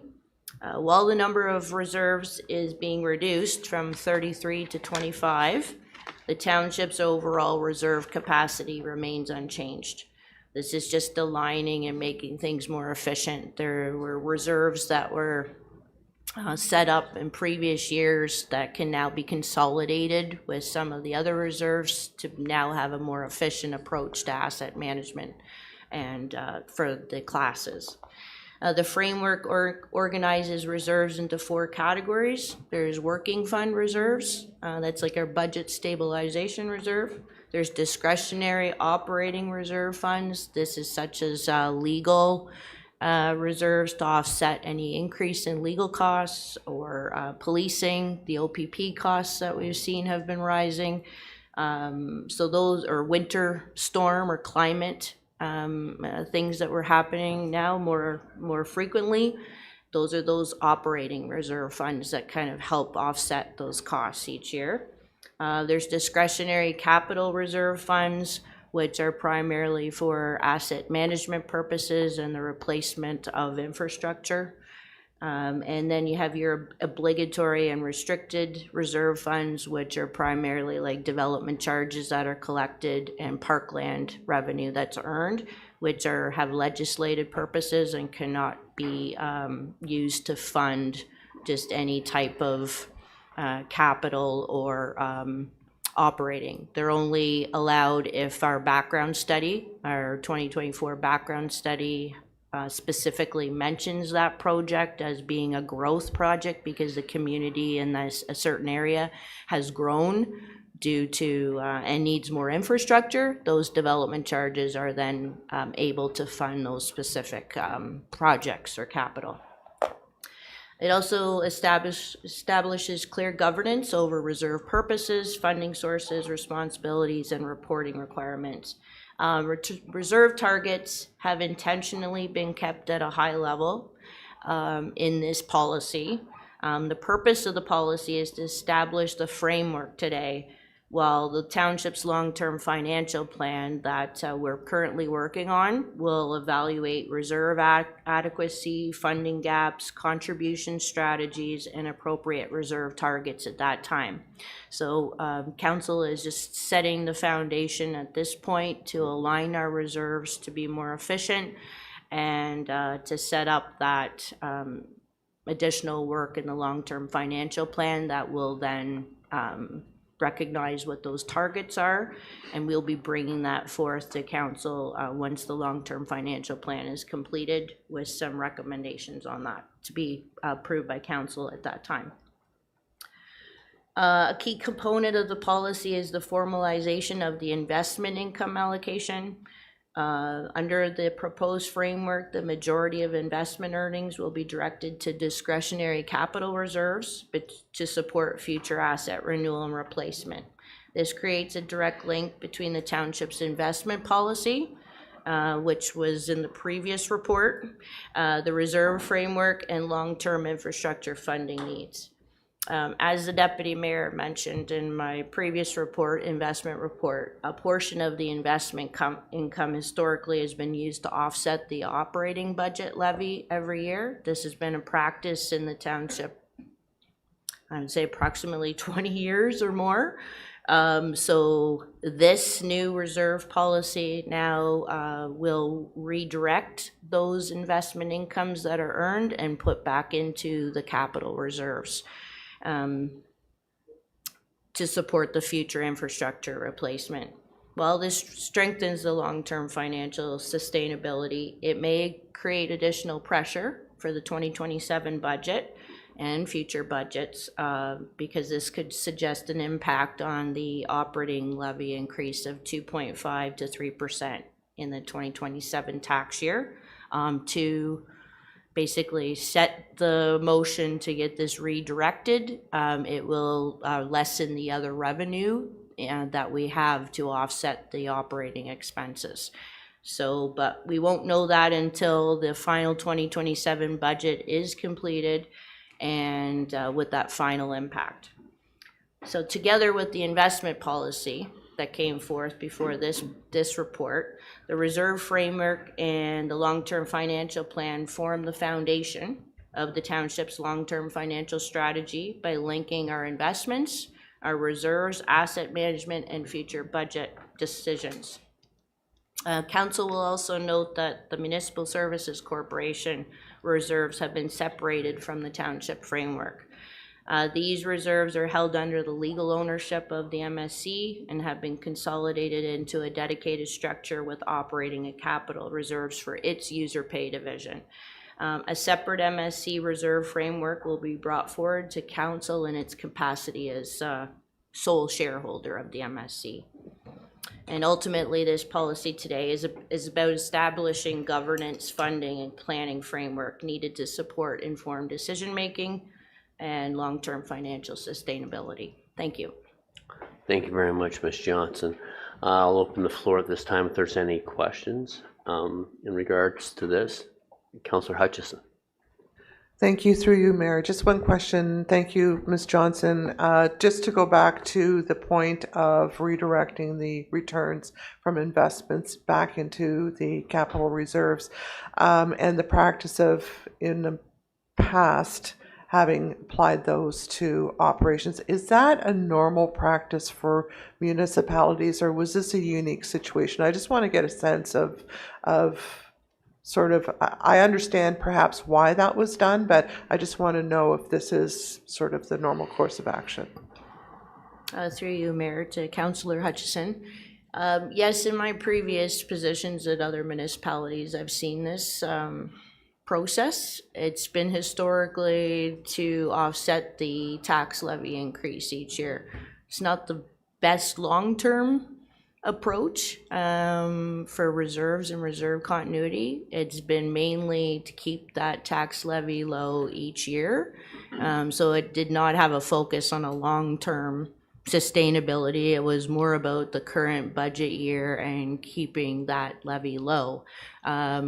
So this is the best approach for the long-term sustainability, and so that we're not drawing down on our reserves, that we continue to use the investment income to enhance our reserves and therefore not have to draw on the capital of those reserves. Okay, supplement. So thank you. And thank you for clarifying that. So I think there needs to be a better understanding just generally, sort of the differences between the two and the impacts between the two. But given the presentations you've done previously with regard to sort of what the projection for our reserves and the need to continue to strengthen those reserves in the future, this makes a lot of sense. So thank you. I understand it. Thank you very much for the questions. Is there any other questions?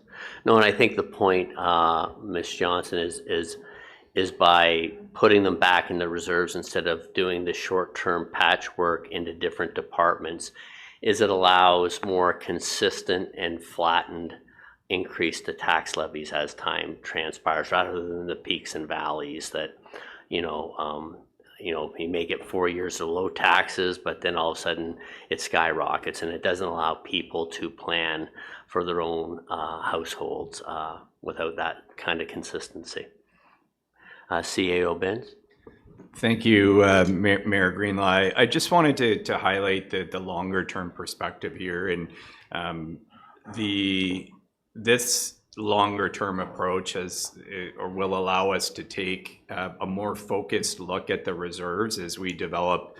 You'll recall through the 2026 budget recalibration process, we spoke about the 2027 budget being a status quo budget, subject to the mayor's budget and the strong mayor powers following the municipal election. But a big part of this is the spend part of the equation on our reserves, and we walked through that in detail with inflation and historically what we've been putting into our reserves and what we've been taking out of our reserves. So Councillor Hutchison, to your point, really the interest income is another source outside of relying on the tax levy. The very boundary is another opportunity to look at this in a disciplined manner, that interest then augments those reserves, both from an asset management perspective, but also from a business contingency and some of our operating reserves that those targets are now identified. So for 2027, we spoke at the management team yesterday. The direction really is on the must-do projects. So it's going to mean that we're going to have to do less in 2027 until we have that longer term view. We move to a 10-year capital plan, and we fully have a plan on how the reserves are going to get to a level of where they need to be. And I mean, if you think about 1% of the tax levy being just over $300,000, and the cost of infrastructure, it's almost impossible to look at getting to where we need to be when you factor in inflation. So there does need to be a calibration of the levels of service. And that will be part of the asset management plan, and work through the long-term financial plan that will look at what we can afford to do, and to, as Shannon outlined, then really kind of set the targets. That there should be an optimal target, but then there's also a realistic target of, you know, getting us to that point. I think, you know, from a governance perspective, this is a key metric, or will be a key metric as a foundational piece for the organization to measure its longer term financial health against, you know, the asset management obligations, as well as the targets that have been established. So I just wanted to highlight that, and maybe set a bit of context for the 2027 budget, that we're continuing to look at this as a very status quo budget, and only on the capital side, the essential components moving forward. So it may mean deferral of a number of projects that were contemplated until we can reprioritize based on the longer term view. Thank you. Thank you very much, Mr. Binns. Seeing no more questions, I will ask the clerk for the motion in regards to this matter, please. Moved by Shell, seconded by Clark. Be it resolved that FI 2026-11, Shannon Johnson, Director Finance, Chief Financial Officer, Reserve and Reserve Fund Policy Adoption and Reserve Framework Realignment be received and adopted. Council adopt the Reserve and Reserve Fund Policy, POL FIN 17, attached as attachment number 1. That Council approve the realignment and consolidation of the Township's reserves and reserve funds as detailed in attachment number 2. And that bylaw 2026-070 be enacted to adopt the Reserve and Reserve Fund Policy, POL FIN 17. Thank you very much, Madam Clerk. Everyone's heard the motion. I'll call the vote. All in favor? And that is carried. We only have one report from municipal officers for information only. Mr.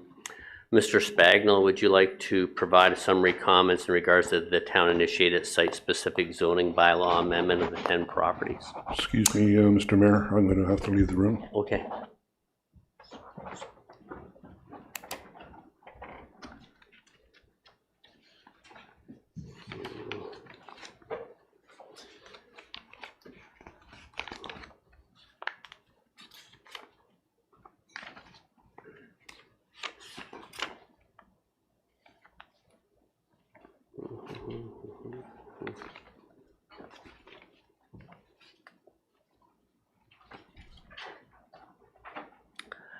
And I guess, Madam Clerk, just for proper record keeping, because at the beginning of the meeting, he identified for 18B, which is not yet to come. Do we have to, or can we just make a friendly note that he's identified for this one as well for the same reason?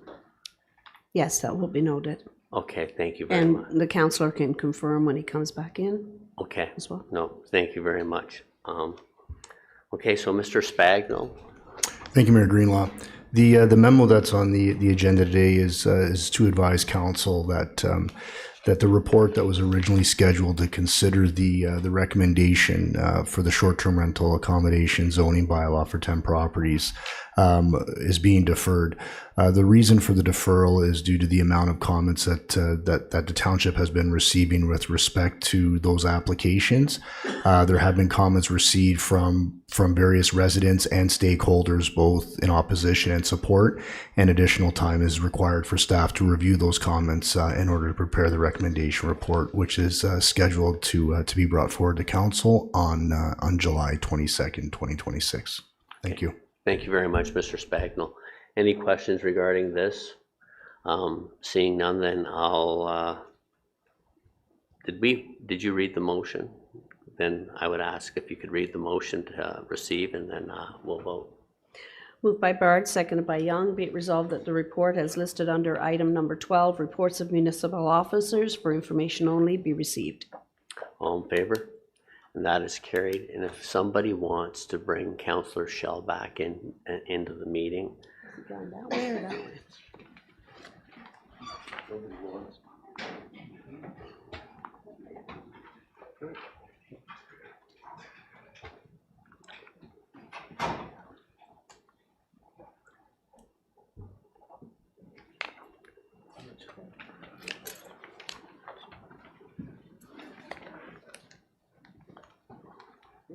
I'll just ask him for Okay, clarification when he comes. yes.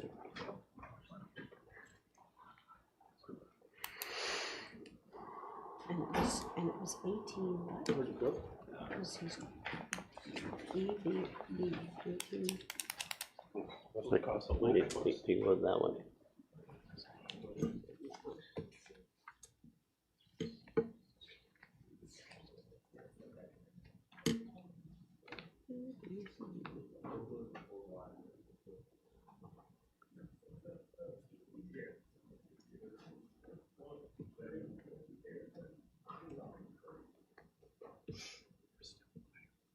Mhm.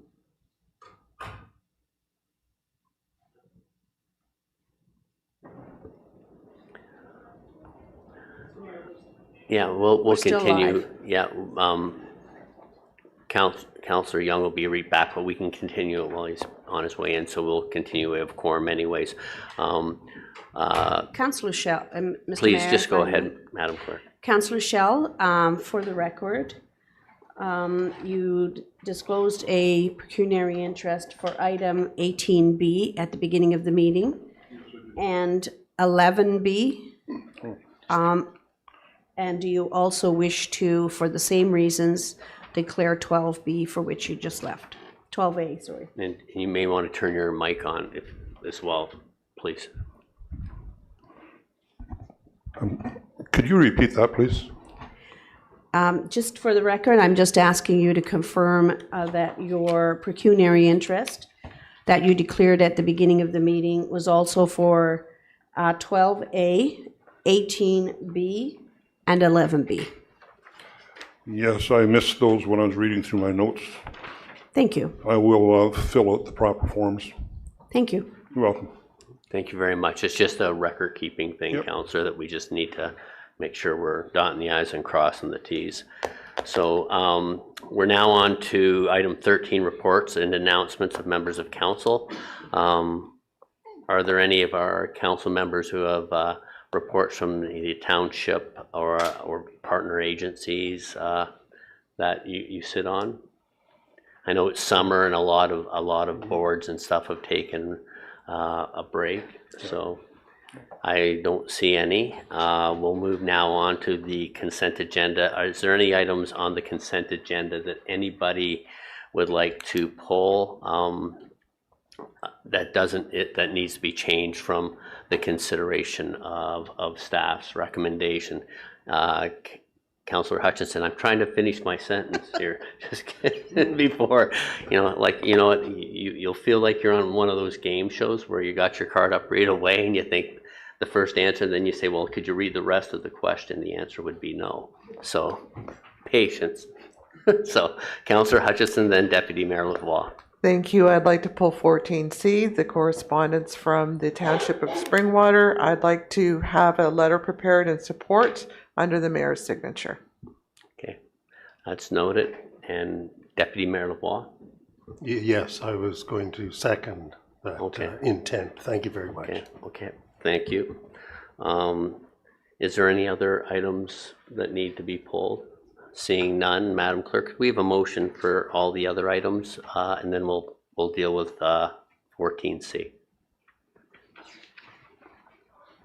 Yes, Mr. Mayor, if I could just have a second, please.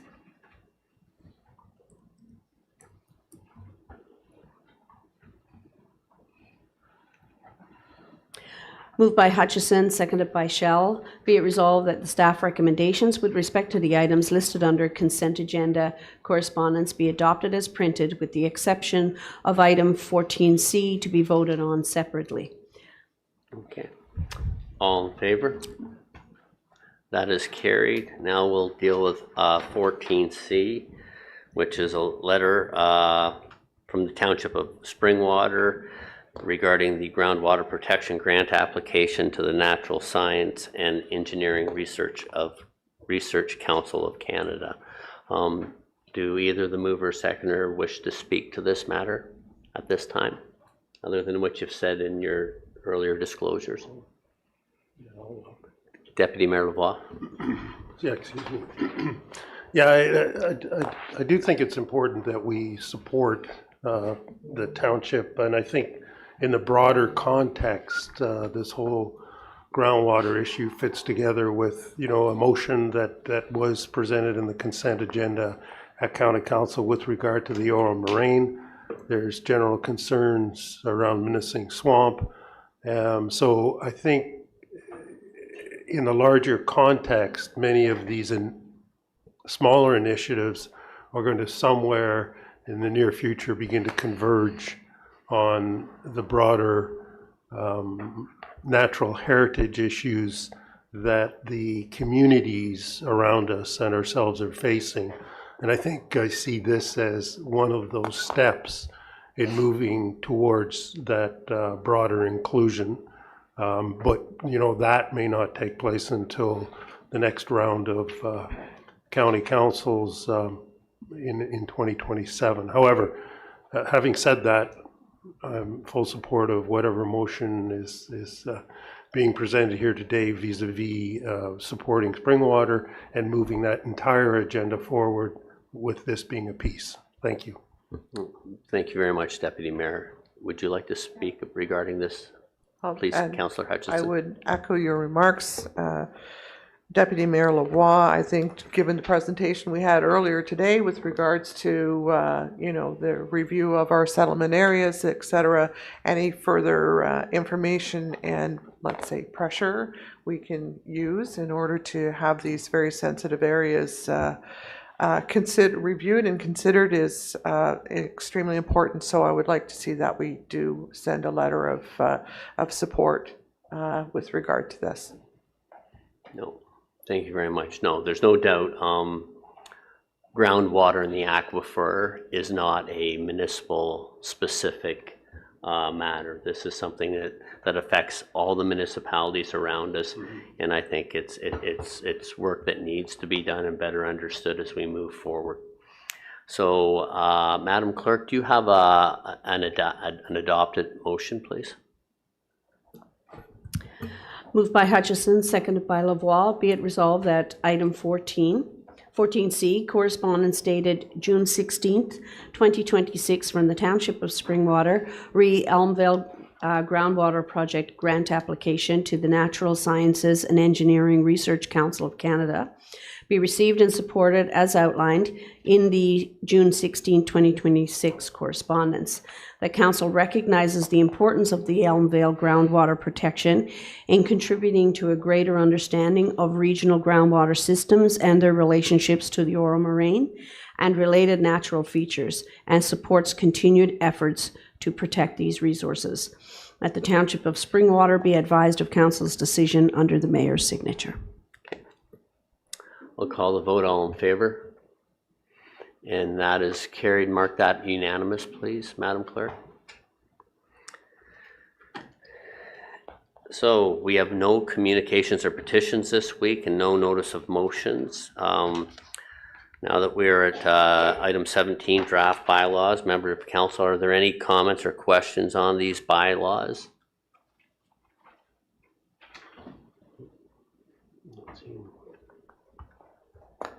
Give you a second just to make sure there's no comments or questions, and if not, then I'll ask Madam Clerk to provide a draft motion, please.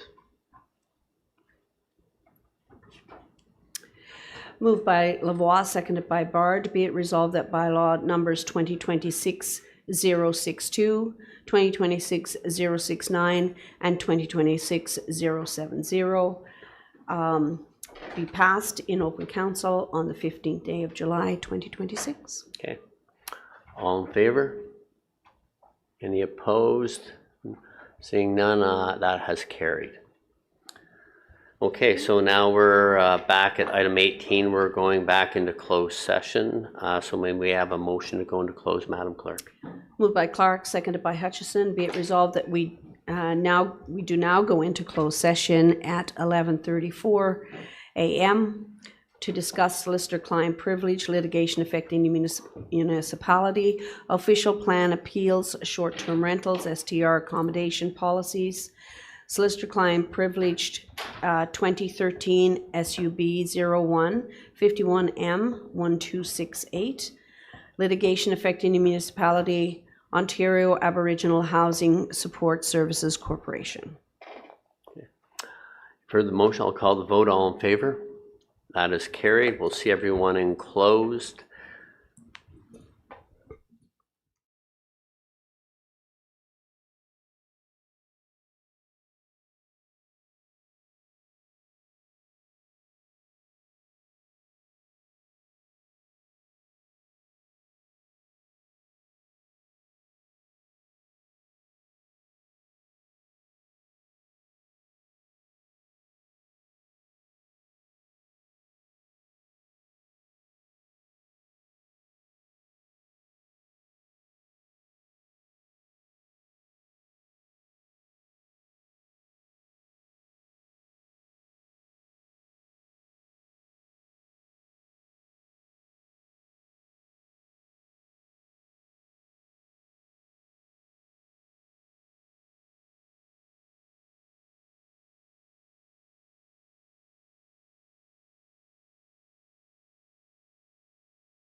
Mr. Mayor, we are live.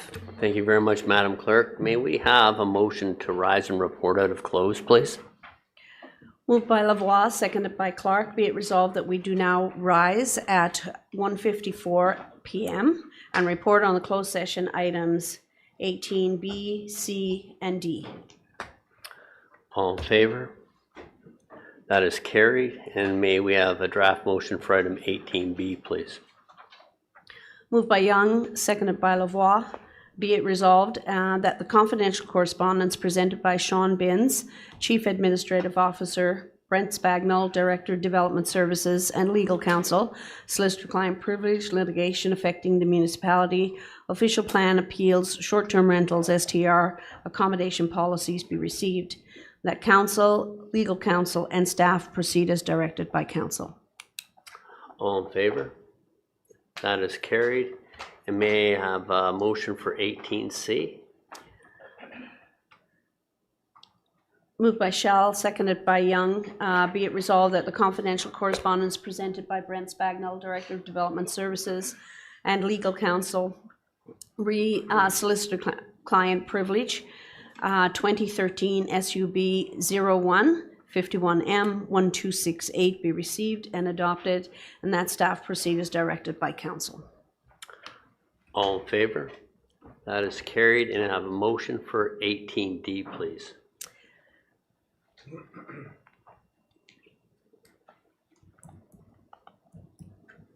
Moved by Clark, seconded by Hutchison. Be it resolved that the confidential correspondence and confidential information presented by Sean Binns, Chief Administrative Officer, and Shannon Johnson, Director of Finance, Chief Financial Officer, litigation affecting the municipality, Ontario Aboriginal Housing Support Services Corporation be received, and the staff proceed accordingly.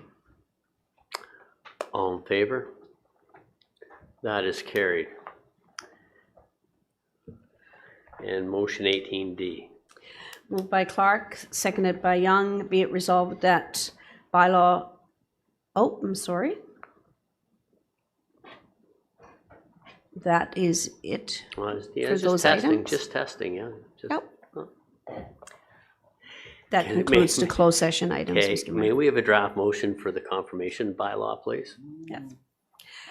Moved by Clark, seconded by Young. Be it resolved that bylaw number 2026-075, being a bylaw to confirm the proceedings of the council meeting held on Wednesday, July 15th, 2026, be passed in open council on the 15th day of July, 2026. All in favor? That is carried. And may we have a motion to adjourn, please?